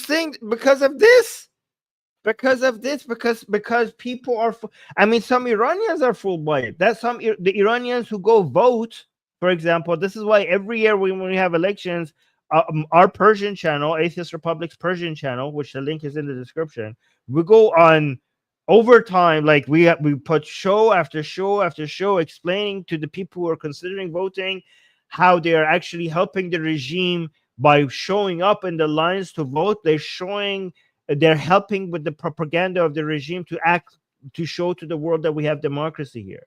But more and more Iranians are realizing that this is fake. This is why the participation rate is being reduced year over year over year. The participation rate is reducing because people are realizing that this is fucking bullshit. But the reason why they bother is because it has soft power. Okay, for the Islamic Republic, it brings them so much credibility around the world when it comes to soft power. If they can convince the citizens around the world that they are actually a democracy, that's why they bother. Wait, let's go through the rest of this video, and then I have another very important question to ask you, Armin. That they have a voice and their voices are heard. They're involved in the democratic process. Realities that we're not privy to living here and listening to the propaganda that we receive from very single-sided organizations with a specific agenda. Organisers say the aim of the event was.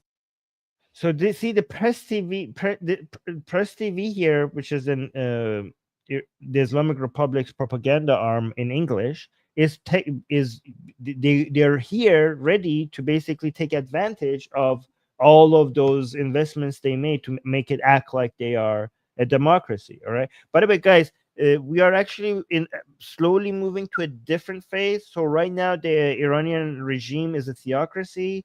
It's slowly moving into being closer to a military dictatorship, away from a theocracy. So if that eventually happens completely, it's going to be a military dictatorship pretending to be a theocracy that is pretending to be a democracy. So it's going to have 3 layers to that. But yeah, go on, Susanna. That was the end of the video. So Armin, I have a very important question. So she's saying that in the Islamic Republic, women have an incredible place within society and she, in a different clip, she used the same propaganda about how women's education and holding jobs, blah, blah, blah.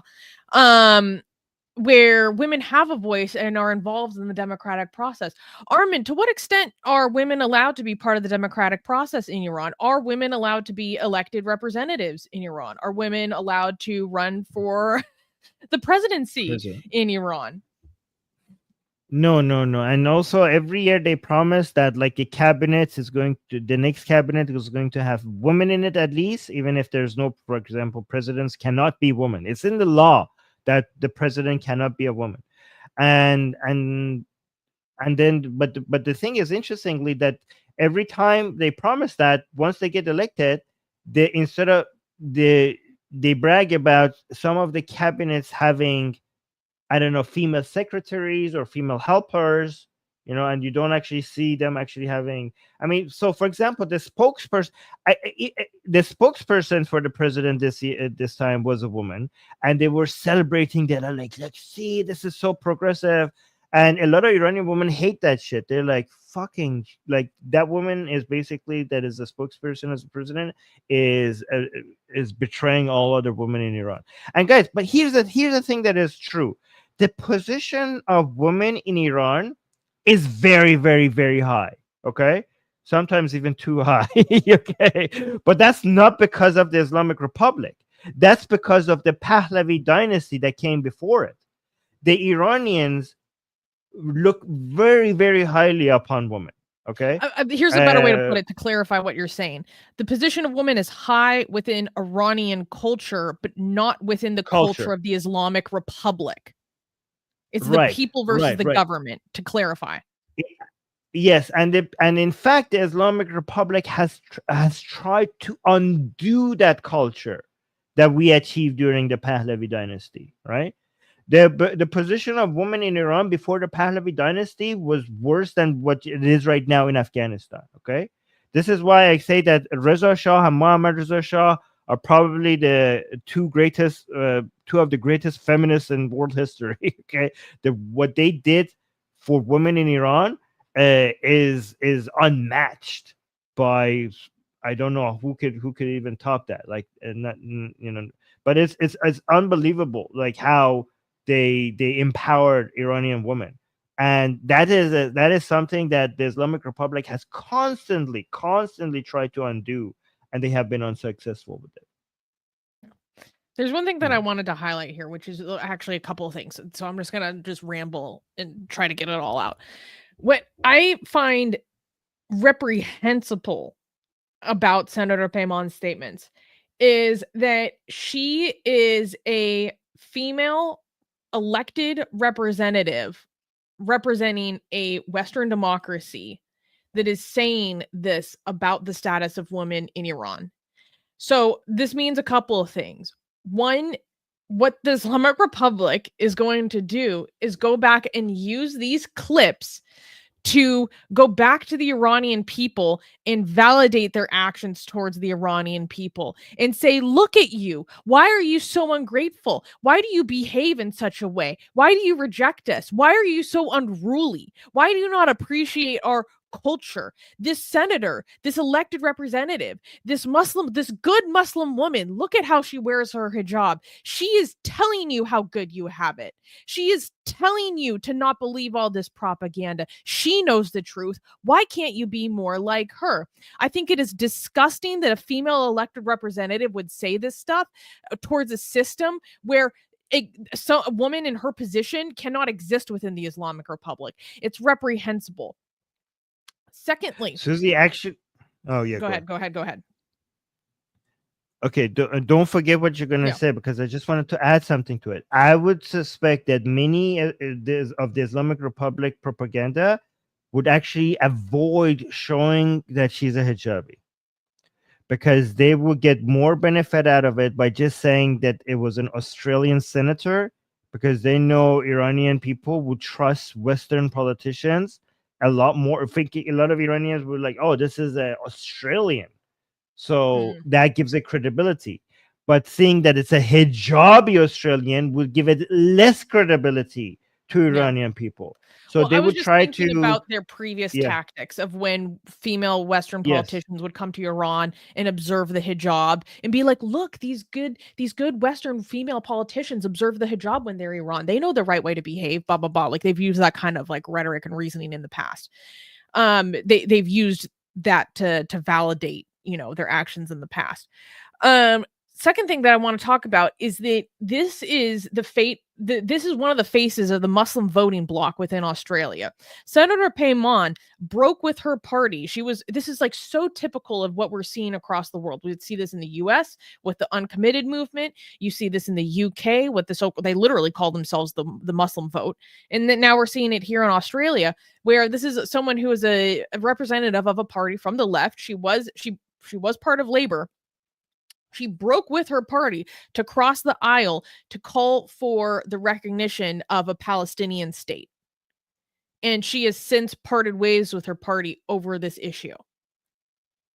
You know what I mean? Like this is a face of this bloc where left-wing parties that have previously had this Muslim demographic within their fold are now having almost a fifth column within themselves, where they're purposefully being undermined from within by this specific demographic on issues like the issue of recognition of Palestine, etc. So like we saw this with the uncommitted movement in the US. And the whole genocide Joe, killer Kamala, that kind of rhetoric heading into the past election. Thirdly, I think it is so disgusting for a woman who was born in Kabul, who fled Afghanistan, who received her education in Australia, and rose from being a refugee to an elected official. That is such an incredible story and an incredible privilege to live in a country where you come as part of the fleeing masses and you rise to a level of being a face within the political body. That's an incredible privilege that is basically only guaranteed within Western liberal democracies. And to turn face like this is disgusting. It's so disgusting. Your family didn't flee to Iran. Your family fled to Australia. Like she has spoken out against the treatment of women in Afghanistan. Senator Payman was harshly called out on Twitter by Dr. Kylie Moore Gilbert. If you guys are unfamiliar, Dr. Kylie Moore Gilbert was a what's the word I'm looking for? A hostage of the Iranian regime, where this doctor, she was going to Iran for an academic conference. They seized her, they kidnapped her as part of hostage diplomacy and held this Australian citizen as a hostage, accusing her of espionage. For 2 years, she was a hostage of the Iranian regime until only within the past couple years she was able to return home. Dr. Kylie Moore Gilbert, a victim of the Islamic Republic, is calling out Senator Payman in public, saying, "What the hell are you talking about, girl? You sat with me in front of testimonies, in front of the Australian government regarding the abuse and atrocities committed by the Islamic Republic during the 2022 Women Life Freedom Movement. Why are you turning face? It's disgusting. It's so disgusting."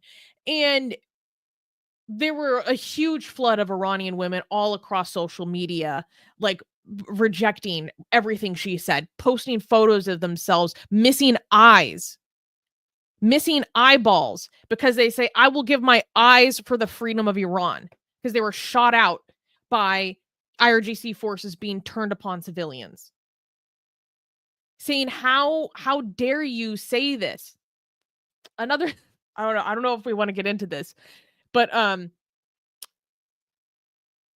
don't know. I feel like for public consumption within the Iranian heartland, an Afghan senator living comfortably in the West is just not going to be perceived well by people within Iran, like being lectured in that way. I just really don't think it's going to be perceived well.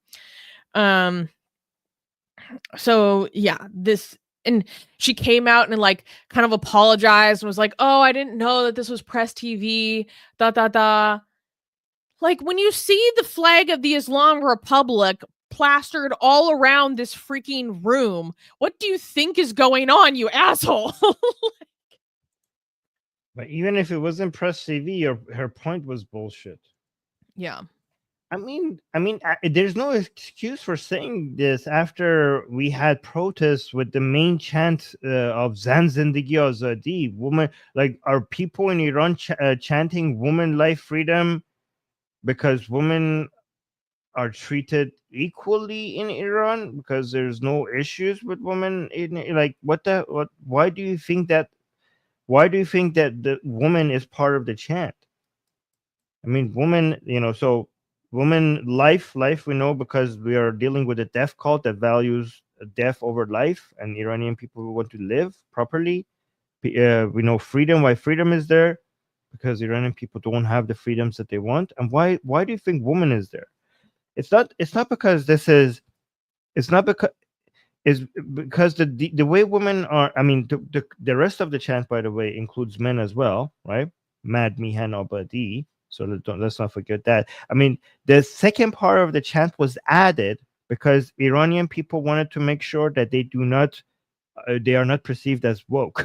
Okay, like, we care about Iranian men. Okay, let's make it clear. And it's very interesting because the second part of the chant was added by Iranian women first, like the first video that came out of it, right? So the chant was "Woman, Life, Freedom," and the second part is "Mad Mihana Badi," means men, nation, prosperity. So that they added, and the first video that came out of that was in the university. The men were shouting "Woman, Life, Freedom," and the women were responding to that chant with "Men, nation, prosperity." Okay, so it shows that this, if the feminism that we have in Iran is first and second wave feminism, it's not like the woke kind feminism, right?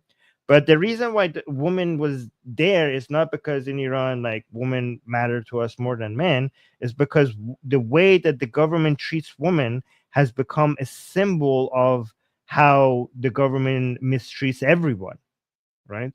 And that's why the woman was there.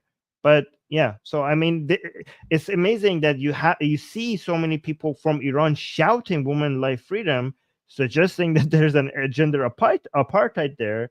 And I don't know, are you deaf? Are you blind? Are you not hearing the Iranian people? I don't understand. It's so insulting. It's so insulting. Right. So I hope, Senator Payman, you're quite pleased with yourself, with your words, your face, your presence further being used to exact, gender apartheid upon your sisters abroad.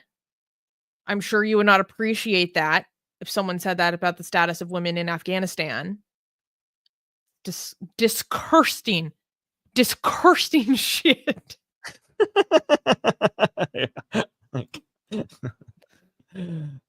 That's funny. Disgusting. Yeah. Yeah, so that's the rant I wanted to get out of my system. Let's see if there's any The reality that we don't hear about in Western propaganda.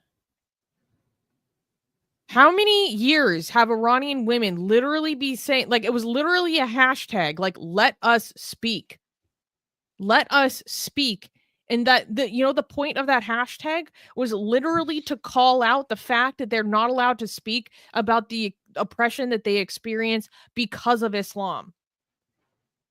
It was, let us speak. Stop silencing us with accusations of being Islamophobic. Let us speak.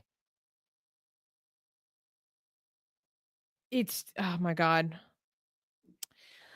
I need to serenity now. So I disagree. Serenity now. So, Semper, just to be clear, I agree with a lot of your comments, but I don't agree with this one. You're saying these women I don't agree with in this. Iran, or I mean, maybe she's talking about a specific woman, but if you're talking general terms, I disagree with you, because you're saying these women in Iran or Gaza are brainwashed into submission. That is slavery, not womanhood. Okay, I don't know about Gaza, but women in Iran are definitely not brainwashed, and they are definitely not submitting. Okay, if they're doing anything, is like it could the very opposite of submission. If you see how the Iranian women, what they're doing against the regime in Iran, the word submission is the last thing that comes to your mind. Okay, so I just want to make sure I say that about the Iranian woman. But you want to read this comment? Sana tweeted this as saying, as an Iranian woman who spent the first 23 years of her life under the Islamic Republic, I have neither the energy nor the patience to politely describe the way people, especially women, are treated in Islam. I don't have the capacity to lay out decades of evidence detailing, like, overall all the abuse. It's widely understood. Keep scrolling. Someone was responding to her, saying, no need to lay out decades of evidence to demonstrate what is obvious at a glance. Only the evil or the obtuse would try to argue otherwise. I'm inclined to agree. Right. So Drew Pavlov said, legitimately shocking. Australian Senator Fatima Payan speaks. Okay, no, so he's just recapping, and then he calls her a complete psychopath. And then this person responded, she is only fighting for Muslims and Islam, not Australians. And look, I've been following some of her statements about a lot of issues going on in Australia. Kind of inclined to agree. Yeah, so this person is also recapping. Can you scroll down a little bit more? Saying, this person responded saying she could prove her point by going to Tehran and walking around with her head uncovered, but I don't see her rushing off to do that. So this is not gonna work, this line of reasoning, anymore, because in Iran, Iranian women have made it so difficult for the regime to enforce hijab laws. And this is not because the Iranian regime doesn't want to enforce hijab laws, but the Iranian women have managed to take over, their public spaces back in many areas by just refusing to wear the hijab. And actually, this is it's actually not as common as before to get arrested for having your head uncovered, right? So, but that's because the Iranian women refused to submit and fought back, not because the regime was trying to let go. Okay, it's just it has in many places in Iran, the hijab laws have become unenforceable because of the sheer number of people who just refuse to wear the hijab. So just wanted to correct that.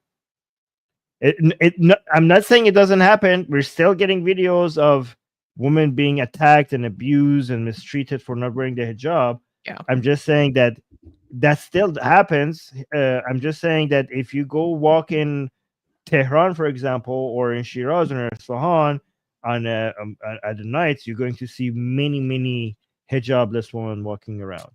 I mean, they might get abused and attacked at any time, but that's the risk they're willing to pay. Yeah, or harassed. So, yeah. Or harassed. Also, can you scroll down a little bit? What the hell? What is this? Was that? So this person is responding to this like Israeli Zionist guy on Twitter talking about this, like, yeah, whatever, but more importantly, dismantle Israel. Jesus Christ, can we care about more than one thing in this world at one time? There's like I don't see. Oh wait, there's more. This guy's like, wait, like, why are we changing the subject? Like, can we just all focus on God damn it, these people see everything in black and white. And this person, right, I mean, this is fair enough, saying she should be spending her time concentrating on her electorate. Yeah, that's a good point. I'm not gonna fight that. All right, we should move faster because we're not even halfway through. So okay, so can we? No, we cannot clap for the next. Like, I know what D is leaving. D is leaving those comments there because to get our reaction. I know what she's. This is sabotage from the inside, Armin. D. Like, what the heck? Like, seeks to trigger us. Yes, mission accomplished. D. Yeah. Okay. Clappable. Oh shit! No. No, I did not see the title. I just saw the title now. Okay. All right. No clapping. Next news. Yeah. Next news. ISIS butchers 70 Christians in Congo church. A horrifying massacre in Kasanga, Democratic Republic of the Congo, or DRC, has left the world in shock after 70 Christians were brutally beheaded inside of a church, with evidence pointing to the Allied Democratic Forces, or ADF, an ISIS-affiliated terror group. Witnesses report that the victims, including women, children, and elderly, were tied up and decapitated with knives after being kidnapped on February 12th. According to an Aid to the Church in Need, or ACN, source, quote, "If you get tired on the way, you're done. I believe that that is what happened to these 70 people." The ADF, designated as a terrorist organization by Uganda and the US, has been terrorizing the region for over a decade, escalating its attack to instill fear and exert control. So there is a lot of different stuff to go over here. So I want to give like a little bit of a brief background. So the ADF is an Islamist militant organization that was originally founded in Uganda in the 1990s, and then it like later entrenched itself in the really volatile eastern region of the DRC and launched this insurgency, and then it expanded operations. And basically between like the mid 2010s, they kind of swore allegiance to ISIS. So they weren't originally ISIS, and then they formally established ties with ISIS in 2018 and pledged allegiance to ISIS in 2019. And so by many people who analyze and track ISIS, they are considered to be part of like Islamic State's Central African province.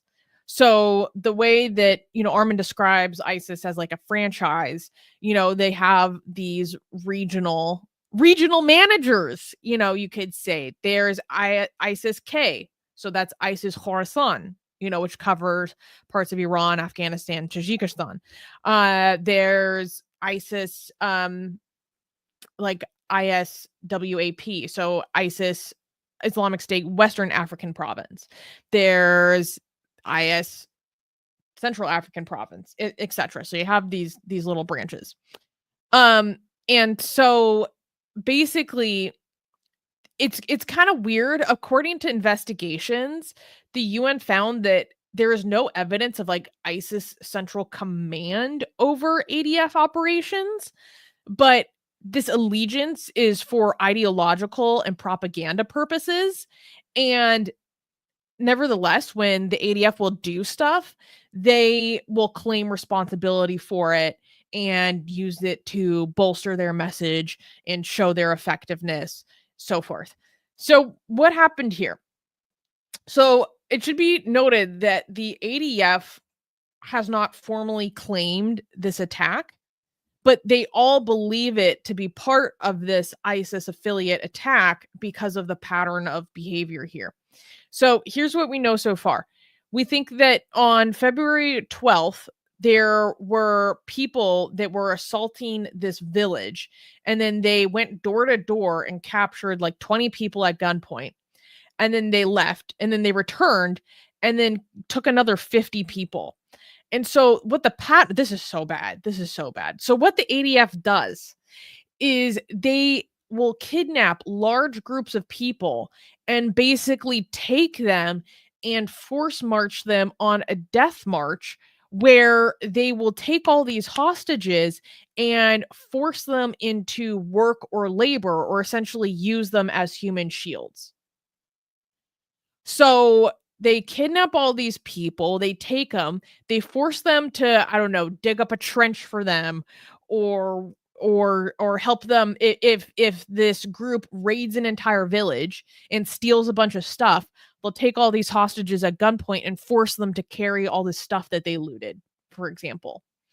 But they take them on these, essentially a death march, like where if you are not able to keep up, if like they slaughter all the men, take the women, children, and elderly.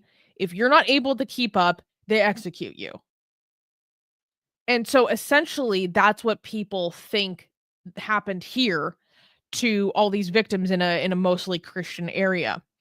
And that they purposefully went and committed this act of this massacre within this church. Like, these people probably were not from the area directly where the church was. They like marched them there to a certain point, like for the purpose of exacting terror and for the purpose of sending a message and being as violent and bloody and instilling as much fear as possible. And they do this intentionally as a form of religious persecution. And this pattern of attack has caused entire Christian communities to just flee en masse. So while the ADF has not, or no one's formally claimed this attack, as far as I know at this point, based on the pattern of behavior and pattern of attack, that's where people are attributing it to. So am I reading this correctly? They took them in. They did this inside the church, right? I'm reading that they tied them up. Okay, so they tied them up inside the church, and apparently they went at them with machetes and hammers. Hammers and machetes. So I'm just trying to imagine that. Imagine a church filled with 70 Christians, and these ISIS people are above their head holding machetes and hammers and going through them one by one. Dude, and imagine you being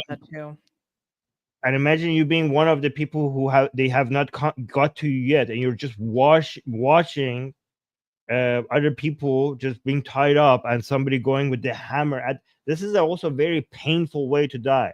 Like, you don't die very fast with machetes, like, because it's not like anyway, it's discussed. But imagine the horror that imagining, like, look, they're going, like, blood is going everywhere, body pieces are going everywhere, people are screaming and shouting and crying.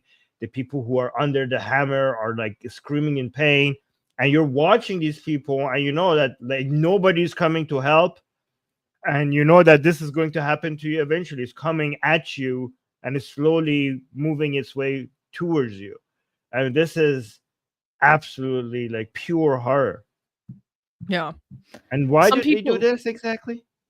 Well, okay, so some people suggest, and I'm not going to pretend to have familiarity with all the different actors in this region, but some people suggest that this is because of elements of the Congolese military trying to push them back in certain areas. And the AADF is known to conduct retaliatory operations against civilians because of operations of the Congolese military in their army. Wait, so what? Wait, so you're saying this? Sorry, you're saying this is a warning? Well, in retaliation to Oh, actions by the retaliation. Congolese army. That's some analysis is saying that. And this also for has- the this general help- purpose of sowing terror, fear, and religious persecution. I mean, they do this very intentionally in a church for a reason. Isn't this for also for recruiting purposes? Yeah, sure. Because what ISIS will do when they claim ADF operations is they frame them as like ISIS taking responsibilities for these things, even though they don't seem to have like direct command.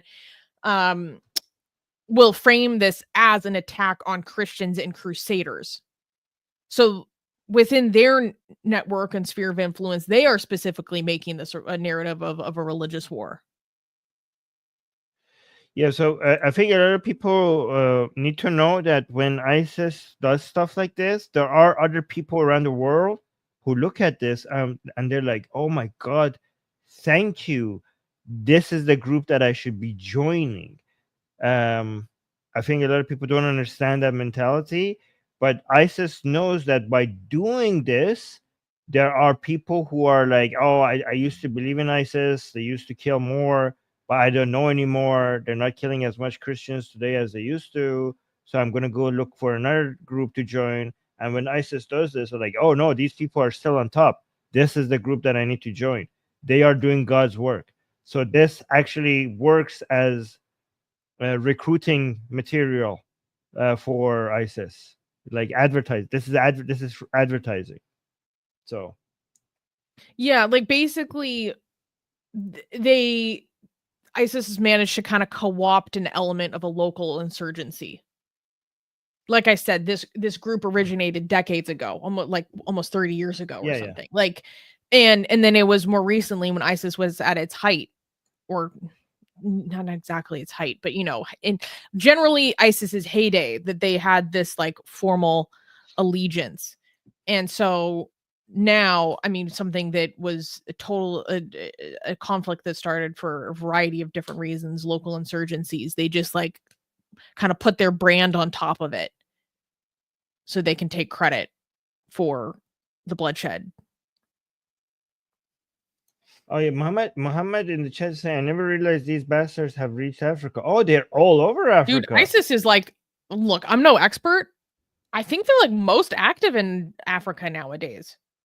Yeah, Africa is their main base now, and they are main part of the politics of many African countries. Like this is part of why the Sahel is so messed up right now. Part of why Mozambique is so messed up right now. Yeah. All up and down. Yeah. Right. We got Sahel, Central Africa, West Africa, Mozambique. Yeah. All sorts of stuff. Yeah. Sarah saying, Armin, do you think that Iran has a tie to this? So not directly to this, but the ties that the Iranian regime has to groups like ISIS and Al Qaeda. First of all, ISIS and Al Qaeda would love to behead Khamenei if they get the chance to. Okay, and the Islamic Republic it fears and uses them at the same time. Depends on the situation. Like we have like the Islamic Republic sometimes is scared of them because they do want to come at them. Like they are enemies, but at the same time, the Islamic Republic sometimes uses their fear as a way to justify its oppression on Iranian people. And sometimes they actually allowed them, like basically open the door for them to do certain operations so that they could justify something else. It's complicated, but we have it both ways. You know, sometimes you find them against each other. Sometimes they are kind of working with each other, but depends. Yeah. Anyways, let me see what D got for us. Do you want me to stop here or go look at the no, scroll down a comments? little bit more because that's just a recap, and then there's someone responding to it, saying this is heartbreaking and devastating. It's hard to understand how such violence can happen, and even harder to grasp the lack of a global response. These innocent lives deserve justice and attention. I think, if I'm being candid, well, there's many reasons why this doesn't get much of a global response, but part of it has to do with the fact that it's just so complicated. There's so many actors, and like I said, it can involve from a local insurgency into religious war, whatever, and it's for the average person, it's like difficult to follow, and I think that's part of it. Right. Guys, and also here's the thing: we can be upset about it, okay? But the global presence will be there when it makes economic sense, right? So that's how it is. And for the global response, for that to happen, Africa needs to be more economically important for the global response to be there. That's just how the world works. Right. And I'm not saying that that's good. I'm just saying that's how it is. Yeah. So this one. This person is saying the death of Christians is always a story the left don't want to hear about. Oh my God, they don't think it happens. Dude, honestly, my opinion is that like Christian evangelicals oftentimes don't have a huge leg on when it comes to making this accusation towards the left, because like when do you ever hear like American evangelicals like talking about the persecution of Christians in Pakistan? Like they are treated like dirt. I talk about it more than they do. Like I mean, even when I see them do it, it feels like they need it to happen. You know what I mean? Like because, or like I've been to churches that they talk about like, Christians in Africa. Anyways, I Me don't want too. to do any accusation. Yeah, I just don't want to make accusations. I think like the whole, they need to justify. They need Christians being prosecuted sometimes because that's their whole thing. I don't know. Maybe I'm reading too much into this. Maybe Well, I mean, I don't know. I come from a Catholic background, so I have many memories of being in mass and having someone come to our local parish and giving a presentation about Christian persecution in certain countries, and we would raise money for them. And the Catholic Church is embedded in a lot of these areas in Africa that are the most persecuted. I mean, in Nigeria, Catholic priests are constantly being kidnapped. Like, so that was a very common part of my Catholic world. But I hear evangelicals talk more about Christian persecution in America, which I just find so offensive. Then Yeah. this one, oh wait. So this person is covering the event and then saying like, where's the coverage? Where's the outrage? This person is responding like ditto. So meaning like the same could be said about Yazidis, Lebanese Christians, and probably more that I sadly don't know of. Basically, like we don't focus on these minorities. You know, if Jews were doing this, if there was any link to Israel or Jews, I'm sure it would get global coverage. We'd be on it. Doesn't matter We'd even be if it was on it. Yeah, even if it was in Africa, people would be on top of that right away. Oh, one of the latest like Russian propagandas that's dropped lately is all these right-wing influencers like in sync start talking about persecutions of Christians in Israel. I'm like, everyone gets the memo in the same week. I'm a little suspicious. Tommy Robinson made a post and or I guess whoever is administrating his account while he's in prison made this post. And scroll down, I think D probably captured this for a reaction.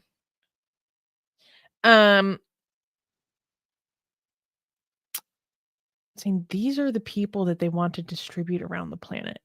So this is, I'm inferring from this comment that this person is saying that these sorts of jihadis are the type of people that, I don't know what, like the globalists, quote unquote, want to distribute around the planet. Like, well, would Bill seems be like okay? an accusation to me. I mean, is Bill the type of person that would welcome the Christians that were being attacked into the UK, or is he just like completely against all of them combined? That's what I want to know. Like, is he against the Islamists, but like the Christians who were being attacked, would he open the border for them? Yeah, I don't know. Or he's like, no. Is he like, no, these are all of them are the same, and so it just get. Well, yeah. I love John saying tenant media energy, guys, right? Sometimes you just catch a vibe. You catch a vibe and you're like, this vibe is that this new narrative is not organic. This doesn't feel like an organic talking point. And right now, it feels like almost all of Twitter is giving tenant media energy. I'm gonna be honest.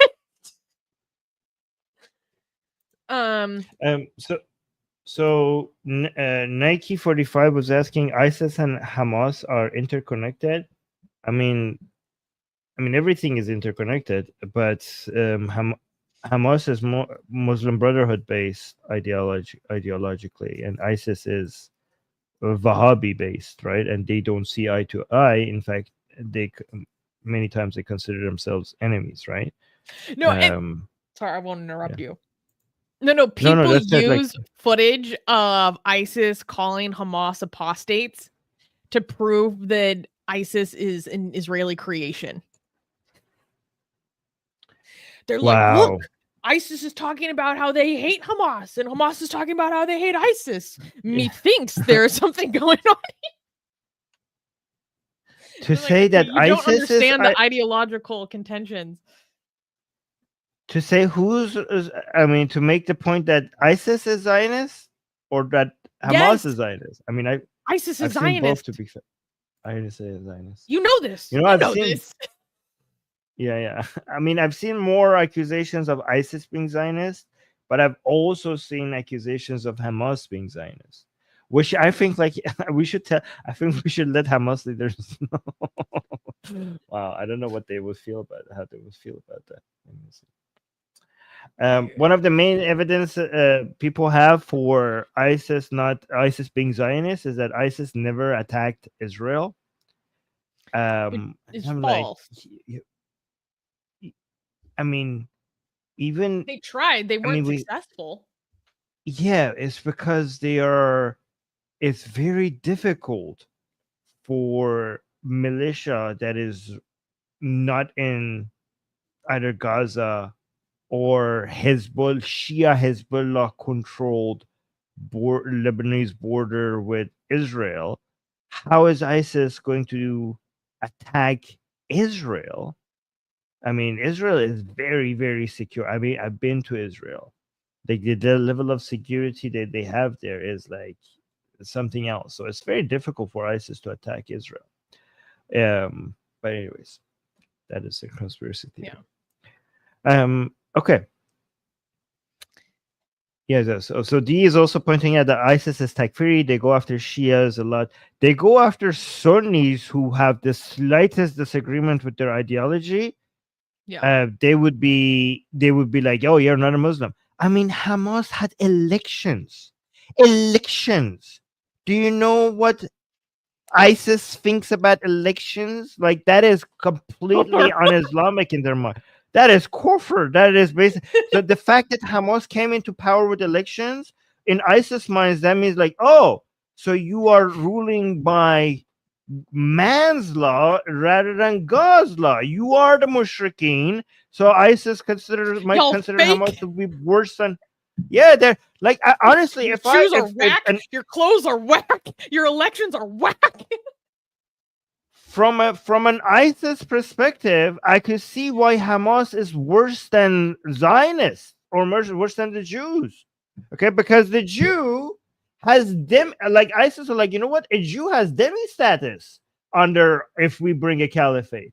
You know, they will be humiliated, but they will be protected at the same time. But Hamas just had elections, which basically, as with the name of Muslims, they challenge the rule of Allah. They're the mushrikeen. They have no right to life. So according from an ISIS mindset, a Jew has a right to life under an Islamic caliphate, but not a freaking mushrik like a Hamas person. So yeah. Wait, Shami is reacting to something in the chat. Like, do you not believe it's wrong? You're insane, absolutely sick. I'm genuinely disgusted to the pit of my stomach here. Shami, what's going on? What you talking about? What you talking about, buddy? We're not defending them. I'm just no. I think he's reacting to something that happened in the live chat, but I'm not sure what happened. What's happening? But oh, there was somebody defending slavery in the chat. That's what he's responding to. Yeah, I think his response is justified. Yeah. Okay, no, Yeah. not you guys. That idiot justifying slavery. Yeah, you go at him, Mohammed. Good job. Thank you. You call him out. Call him out. Yeah. Okay. Okay. And I think you're saying like, why is this person not banned? Like, look, if someone is going to say that kind of wild stuff, I actually appreciate them like letting us know that that's the kind of thing that they promote. You know what I mean? Helps me dismiss a lot of their other bullshit. But I didn't see exactly what was said.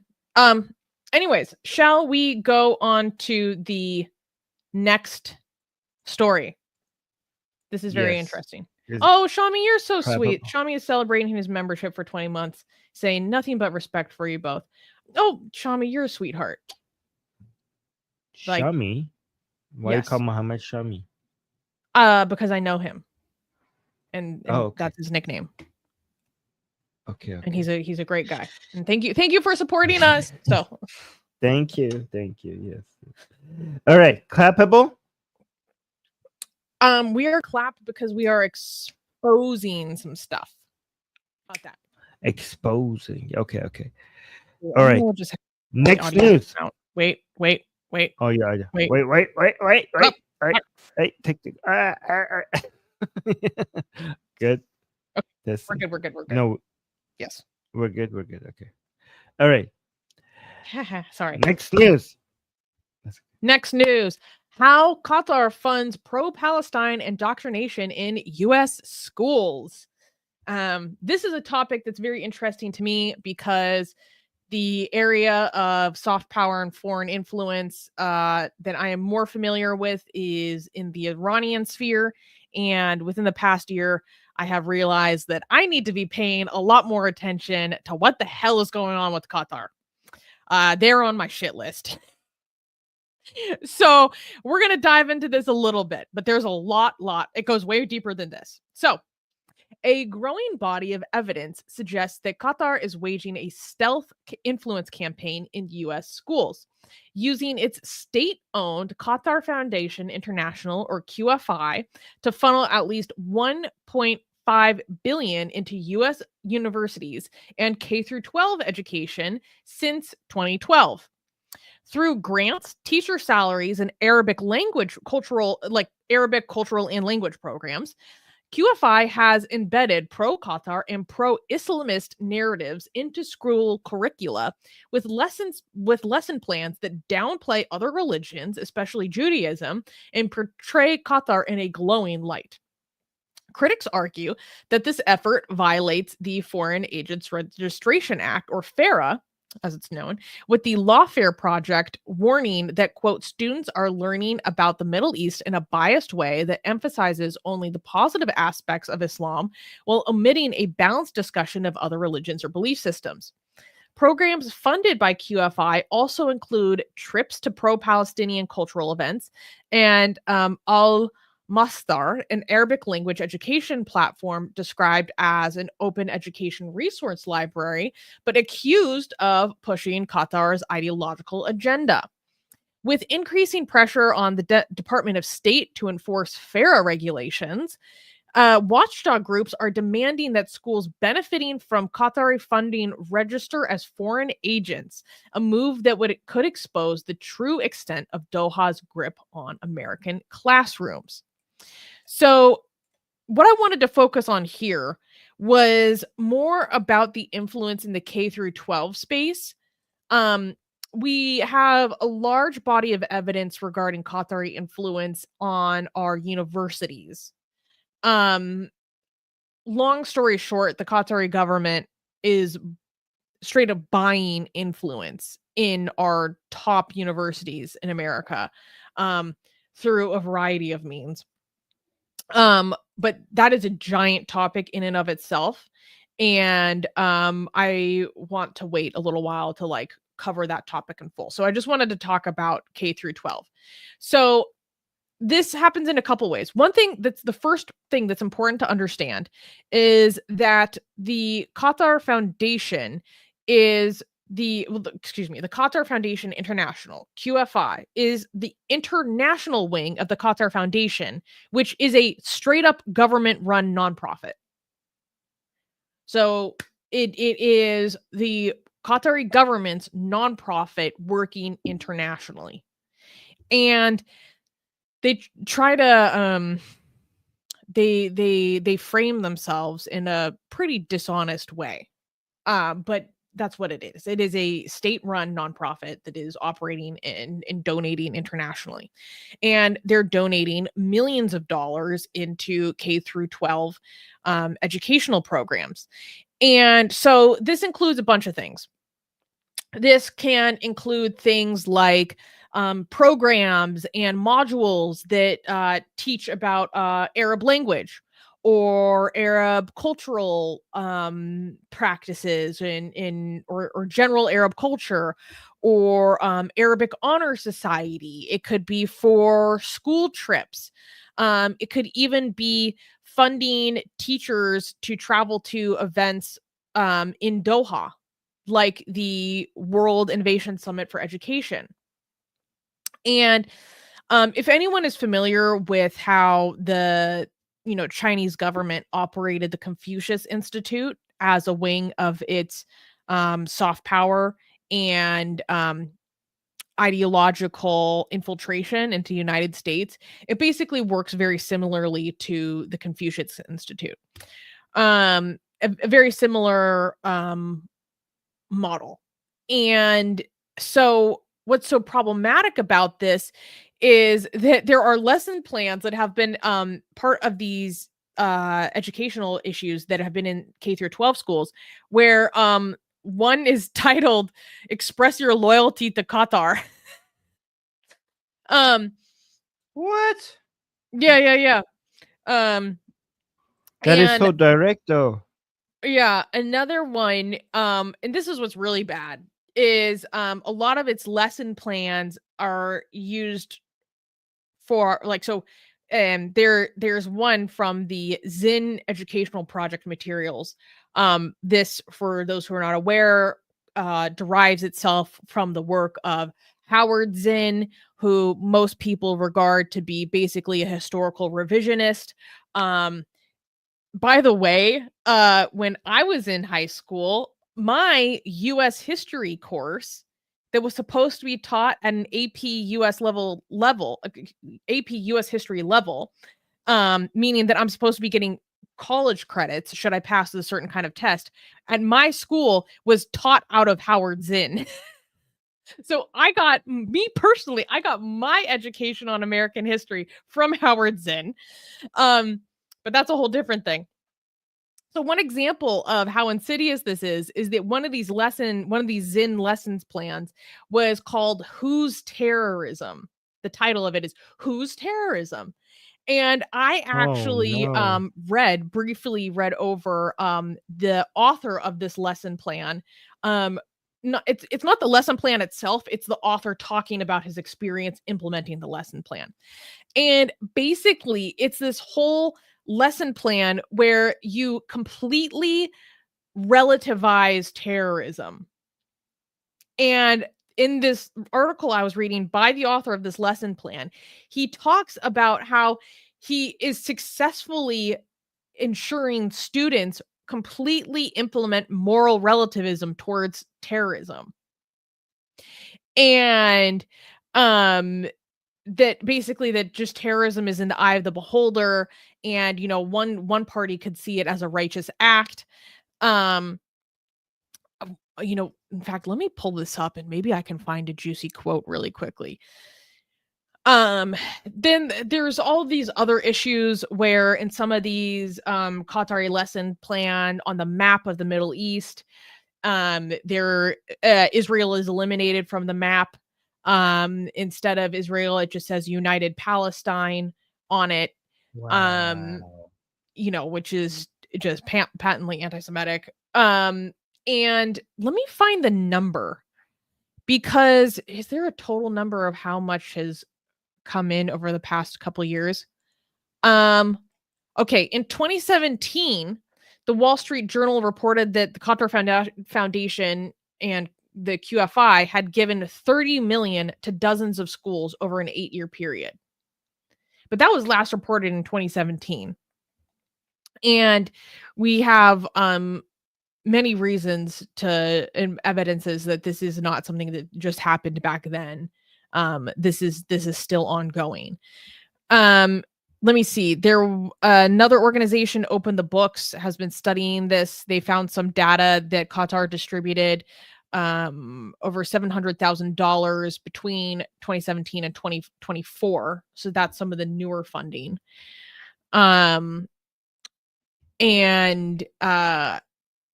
Basically, they're trying to just implement an Islamist influence into K-12 education. And a woke influence too. Like there are a lot of it's bizarre that Qatar is responsible for funding a lot of Islamic ideologies, anti-Semitic, anti-imperialist ideology, but I mean that's why actually. But also woke, like they've pushed Islam and woke. I mean, do people know how much of the spread of woke in the United States was backed by Qatar? Is this public knowledge, or are people aware of this in the chat? Well, part of it is just very patently obvious through instances like AJ Plus, for example. But then another aspect of it goes back into their funding of universities and their wholesale funding of entire Middle East studies departments. Which, if in the audience, please tell me if you'd be interested in me doing an unpacking of what's going on with Qatar in the university level. Because in terms of the popularization of pro-Islamist and anti-American scholars, entire university departments can heavily be tied to sponsorship of Qatar, to the point that I have colleagues that think that some of these university departments are violating fair regulations. And Qatar is a major U.S. ally. This is like so bizarre. Like United States has, and this is public information, like this is, none of this is hidden. So United States allows one of its major allies to come and using media and education to spread anti-American propaganda in within the borders of the United States. And it's just like happening, and like, yeah, and they're still treating Qatar like an ally.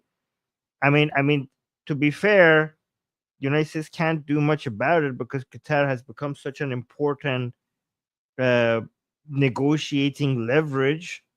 It has a shit ton of gas that gives a lot of leverage. It has a lot of political power.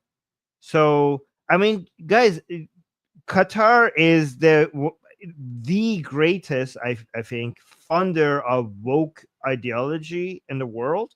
And Trump, even recently, just like a few days ago, praised Qatar. Like Trump, that is supposed to be anti-woke, just came out and recently, and I was like, what is happening? Is Qatar like changing its ways? That's why Trump is praising them. But like, no, they're still at it. I was like, no, they're still at it. So like, why is like, do the anti-woke people who voted for Trump know that Trump is aggressively praising the main funder of woke ideology? I don't know. Dude, I think like the Qataris are like one of our biggest backstabbers right now. I personally am interested in studying their influence on much deeper level. Here's another. I forgot one important leverage they have is the air bases. American, like, the United States cannot do. It's very strategically important militarily. The military bases that United States has in Qatar. So I think Qatar knows that it could get away with shit like this. Because it's just like, yeah, what are you gonna do? you need your military bases in our country. You need our gas, and you also need us for negotiation because we have become so important in connecting people. We might be flirting with evil, but that's a good thing for you, America, because sometimes you need to negotiate with evil, and we are basically the bridge. So there you go. But go on. It's a dog eat dog world out here. Here's a quote from the creator of that lesson plan I mentioned, Who's Terrorism. He's talking about basically how he influenced these students that he was teaching, and kind of reflecting on the feedback that he received from students and some of the quotes from the students. And he says, quote, "My interpretation, the more students understand about the exercise of U.S. power in the world, both military and economic, the less likely they are to want to extend it." And this is like a goal of his. And it's just very clear when you read through this man's like entire conceit.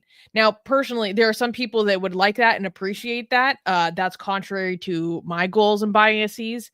But that's my view, and I don't pretend that it's not my view that I want America to be a leader. So, I mean, partly, I agree with Susanna here. She's so correct about that. But the reason why we want America to be the leader is because the alternatives are shit.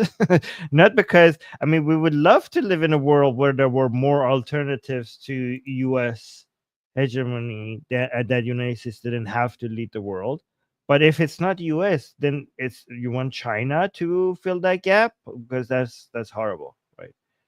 No, it kind of reminds me of something that happened during the Doge congressional hearing on USAID.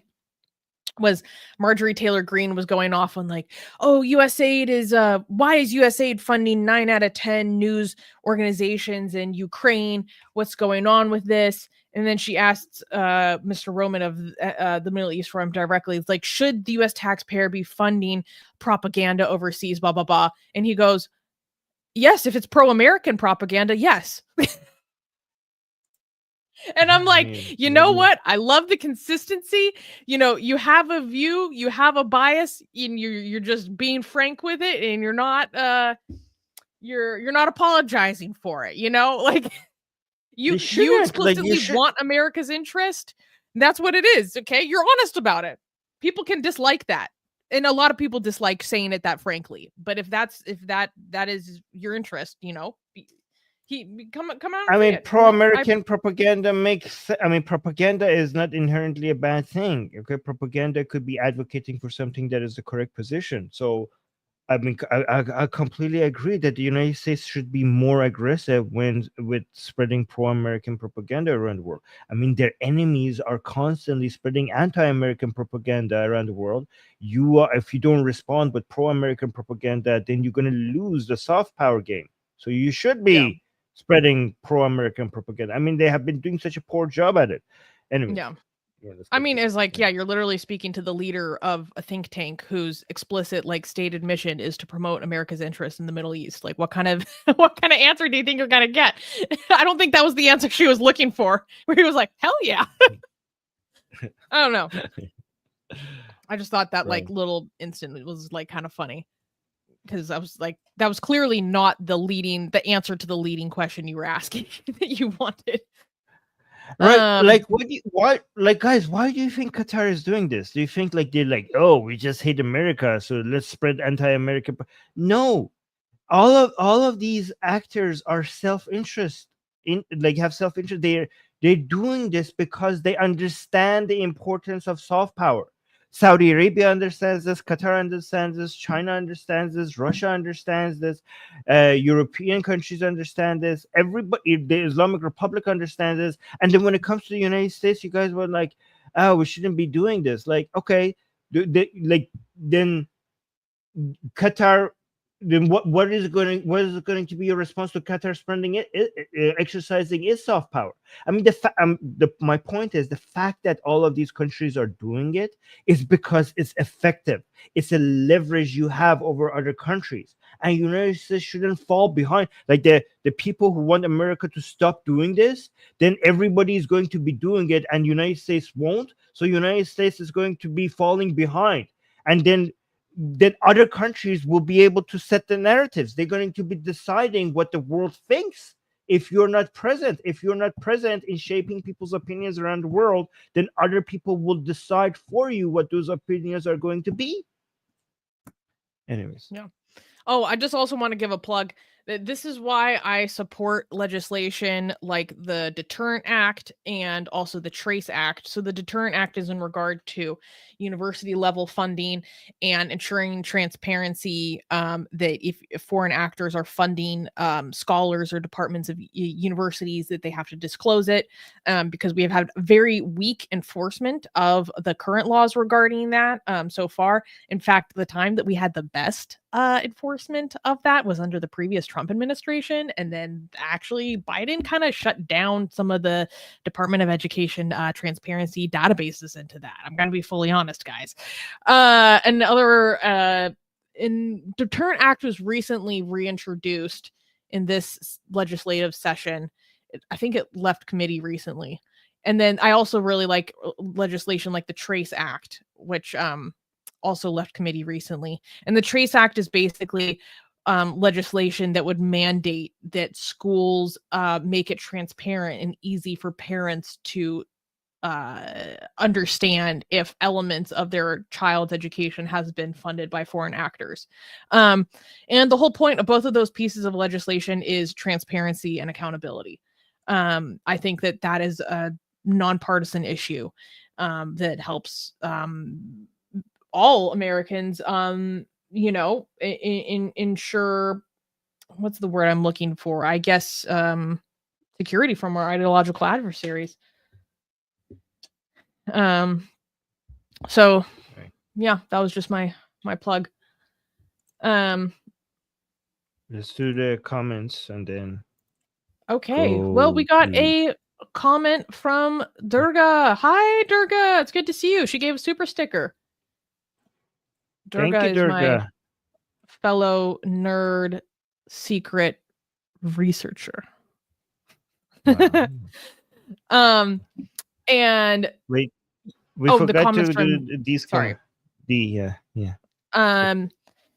But blah, blah, blah. So Insurrection Barbie is saying Qatar literally funded $6 billion into our elite universities, and 6 years later, half of college campuses side with genocidal terrorists, and et cetera, et cetera. I would have to fact check that dollar amount, but I wouldn't be surprised. Okay, so this person is replying, I know, right? If all these claims about Jews running the world are true, they're doing a terrible job. That's what I'm saying. Really, you guys need to be on your A game. It's time to lock in. Yeah. Anti-Semitism at major universities, Israel surrounded and attacked by Muslim nations, Muslims shielded by media with Islamophobia BS accusations. It's ridiculous. Yeah. As much as I Jewish celebrate media control really fell off. Yeah, the conspiracies are so the opposite of what they should be. Like I said, as much as I celebrate Israel for its military capabilities, for its technology, for being so advanced in the scientific community, and also for the level of entrepreneurship that is spread in Israel. Like there are so many things to love about Israel, but when it comes to controlling the media, they absolutely suck at that, right? Like that is one thing that it's so funny how the conspiracy is that they control the media, where that's exactly where they need to do better at. Okay, anyways, but let's continue. Okay, this is a comment where I cannot tell if this person is sincere or joking. But they're saying Qatar is so wealthy and powerful, I expect it's the Zionist front. I legitimately, I don't know if that's serious or not. Like, I don't know. Because this is the level of analysis that I'm used to at this point. Right. This person was tweeting about the issue of the influence in our education systems, and this person is saying enemies in every corner of the world, and America has to bomb and nuke all of them so Israel can enjoy the expansion of their criminal hegemony around the world till they destroy what's left of America. True, that's the plan. So basically, no, it's all Israel's fault once again. Oh, once again. Yeah, sure. Okay. You had a start comment that you wanted to respond to before we go to the next news? You started that comment. No, I didn't. Okay, maybe I was not starting a comment. Okay, maybe I made it back. Yeah, me too. Okay, so let's go to our last news. Yes. It's clappable? Oh my God. I mean, I guess we could clap because it's like getting attention. I mean, this isn't a good thing. I mean, it's a good thing that it's like getting exposed. And there's yes, guys, we're clapping because it's getting let us clap, okay? This is for our excuse is that it's getting exposed, okay? Not that it's a good news. Okay, I'm clapping then. Next news. The 14,000 children accused of witchcraft in the United Kingdom. A shocking 14,000 cases of children accused of witchcraft has surfaced in the United Kingdom over the past decade, shedding light on a hidden crisis of faith-based abuse. The release of the film Kindoki Witch Boy, which tells the story of Mardoche Yembi, a Londoner falsely accused of witchcraft as a child, has reignited conversations about this dark reality. Quote, if a story like Kindoki Witch Boy had been out there when I was a child going through those experiences, I would have felt less alone, Yembi said, hoping that the film will encourage more victims to come forward. The tragedy of Victoria Klimbie, an 8-year-old girl who was tortured to death and killed in 2000 after being accused of witchcraft, remains a haunting reminder of the consequences of these beliefs. Accused children are often scapegoated for illness and financial misfortune, with some subjected to violent exorcisms and forced into isolation. Unlike Victoria, Yembi was rescued by social services and placed with the foster mother who helped him rebuild his life. now an advocate for young care leavers, so like people that leave foster care in the UK. He dedicates his work to keeping Victoria's memory alive. Said part of this film is for her. She didn't have a chance to make it. I want to keep her name alive. So basically, there's this new film that has come out, and it's highlighting the problem that, what is the time period for this statistic? Oh my God. Okay. Since 2015. Oh my God, I thought it was longer. Since 2015, social worker assessments have linked witchcraft accusations to the social work cases of 14,000 children in the UK. And in the year running to March 2024 alone, there were over 2,000 assessments linked to witchcraft accusations. So, I wanted to cover this because we have previously covered the work of activists like Nigerian atheist activist Leo Igwe, who is working very, very hard to help those accused of witchcraft in West Africa, mostly Nigeria. And this is a phenomenon that can take many forms, but the general idea is that there is a vulnerable person within a family unit who is typically a child with disabilities, a young person who is sick, or an elderly person who becomes scapegoated for the misfortunes of the larger family unit. So maybe there is someone in the family unit who is becoming sick and they have like a worsening health condition, and they start having dreams that there is someone who is spiritually targeting them. And it is a phenomenon that this source of this maleficence, this spiritual warfare, in a sense, that is causing this illness, or maybe all these bad events to happen, accidents, misfortunes, is a evil and ill-intentioned member within the family unit. And this is often a very vulnerable person within the family, like an elderly, children, or disabled children. Sometimes it can take other forms, depending on the context. So in this story in general, I'm talking about the context within Africa. To be clear, like, witchcraft accusations actually occur across faith traditions. But here I'm talking about in the African context.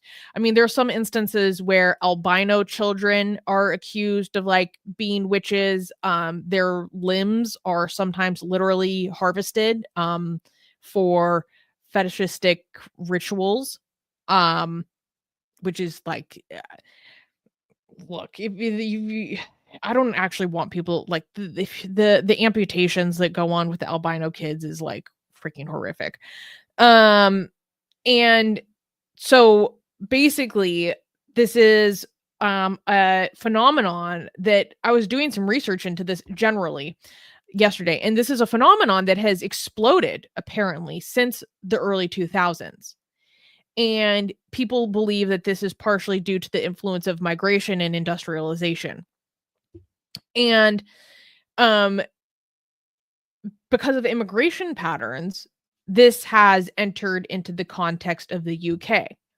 And so now organizations like the UK FGM Center include witchcraft accusation under their list of harmful practices that they work to fight.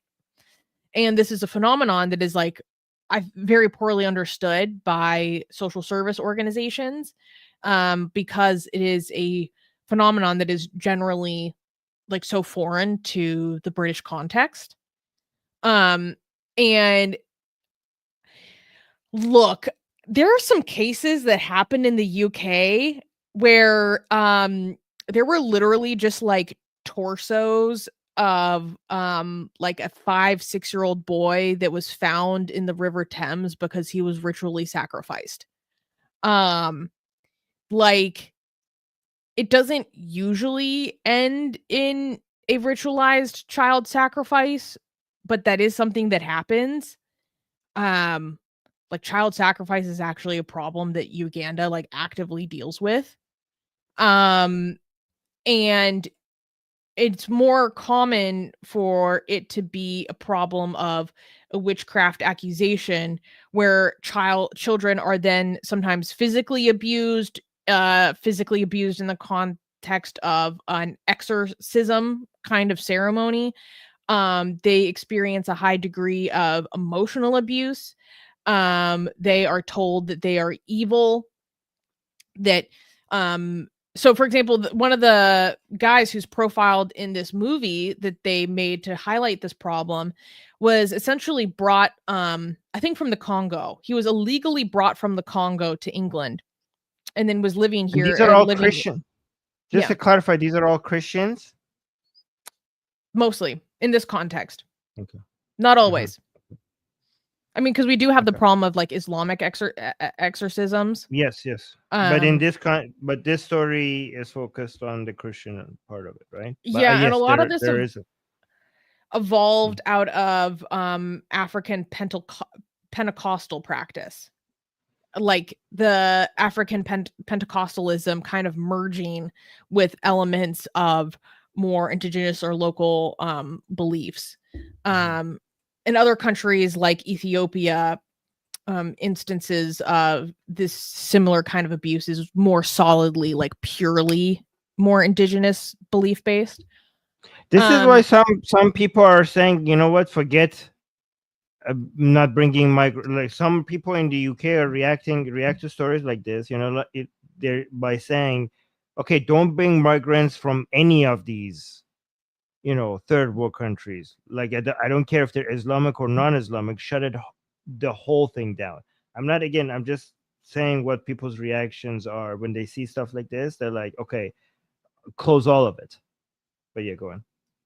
Yeah, I mean it's tough because I mean that's not gonna I mean regardless, the problem that is already present needs to be addressed. And social workers need to know how to identify it, detect it, and prevent it.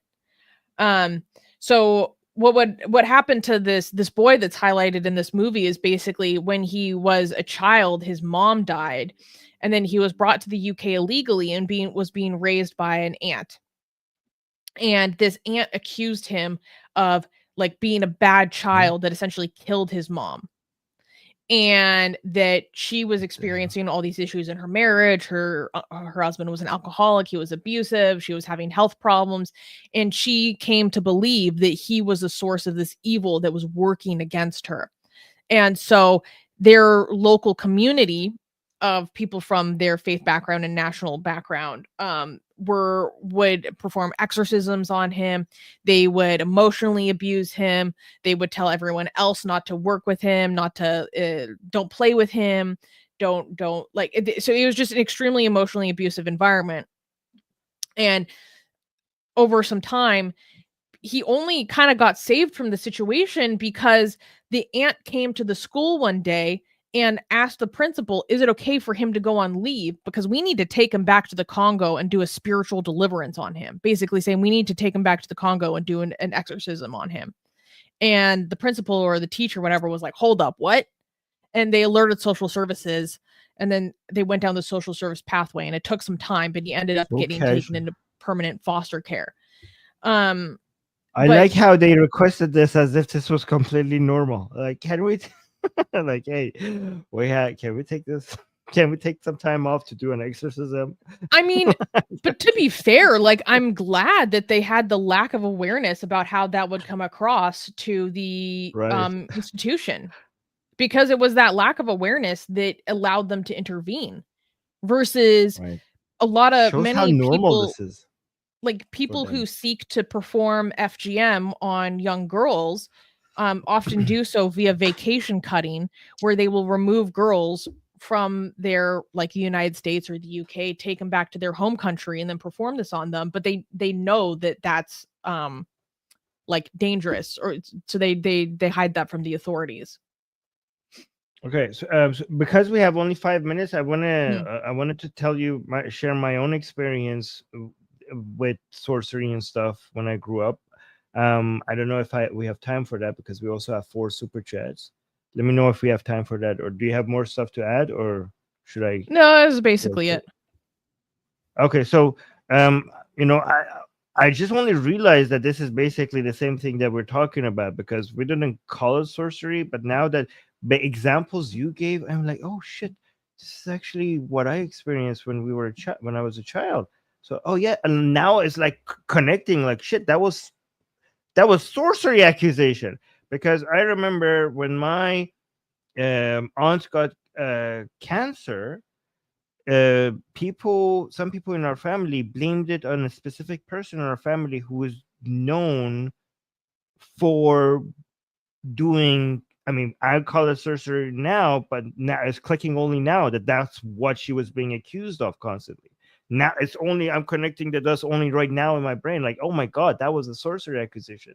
This woman was constantly seen as a sorcerer, that you should always be making sure that you do not talk about the good things that is happening in your life around her, shit like that, right? And Yeah, one evil eye, evidence that they yeah. had, the main reason why she was seen as the cause of the cancer is because when she was crying on the phone about she getting cancer, she said this shouldn't have happened, and a lot of people, because of the uh, background that she had, like she was known as somebody who does stuff like this, saw that as her saying that she's saying I did this, but it wasn't either meant for her, like I misfired, or it Wow. wasn't supposed, or that she was admitting that it wasn't supposed to get this bad, right? So that's what they thought, that she admitted to doing this based on Wow. when she was crying about it and talking. So I just wanted to say I saw some stuff like this as a child growing up. Yeah. Yeah. Anyways. It happens across many faith contexts, and it's really sad that this is oftentimes weaponized against children who are developmentally or intellectually disabled, because like their disability is seen as proof of their demonic possession. So like this can happen with kids with Down syndrome. Like it's really sad. But I don't know. I think that this is an important thing to highlight, because I like to cover kind of the issue of harmful practice. Let's read the comments really, really fast because we only have 3 minutes. I'm going to read them fast. I remain baffled by the use of falsely in the headline, as if the Guardian was aware of some genuine cases. Okay. I think they have to put it in the title so that they are not spreading misinformation. So yet another imported issue. See, that's what I was saying. Most of us realize that witchcraft is total bullshit, not so among the uneducated. So this is the anti-immigration attitude people have. Okay, we need to get to the super chats because we're going to run out of time. So we have 6 super chats. Susie, do you want to go through them really fast because we have 2 minutes? Gaijin, Susie, have you seen the Scottish witch tartan? No, I have not. I'm going to Google that. Okay. Or sent a super sticker. Thank you so much, Or. Gaijin is saying Neza made $2 billion USD so far. Turn your religion into anime, not laws. You'll be so much happier. I don't know what this is, but I'm assuming from context that this is an anime. But I do, yeah, just make everything anime. Shami sent a super sticker. Thank you, Shami. Unicorn is saying thank you as always. Susanna and Armin, thank you for your support, Unicorn. Would you, Gaijin is saying, would y'all consider feng shui? Is that feng shui? Feng shui? Sorcery? I consider all religions sorcery. Okay. So no, feng shui is just like, if I'm if he's referring correctly, like just organizing. We have the 1 room minute. Okay. Okay. That's part of Tao. That is religion. But yes, let's continue. Okay. Carl gave a super chat just saying, thanks guys and good research. Thank you, Carl. Thank you. And last thing, guys, other than making sure you like the stream and subscribing, stay hydrated. Do not fast during Ramadan. It's bad for you. Fasting that might be good is not dry fasting, is water fasting. Dry fasting is horrible for your health. Stay hydrated. Do not fast. And bye. Like the stream and subscribe and hit the bell notification. Oh my God, we have to go. Bye. And thank you, Susie.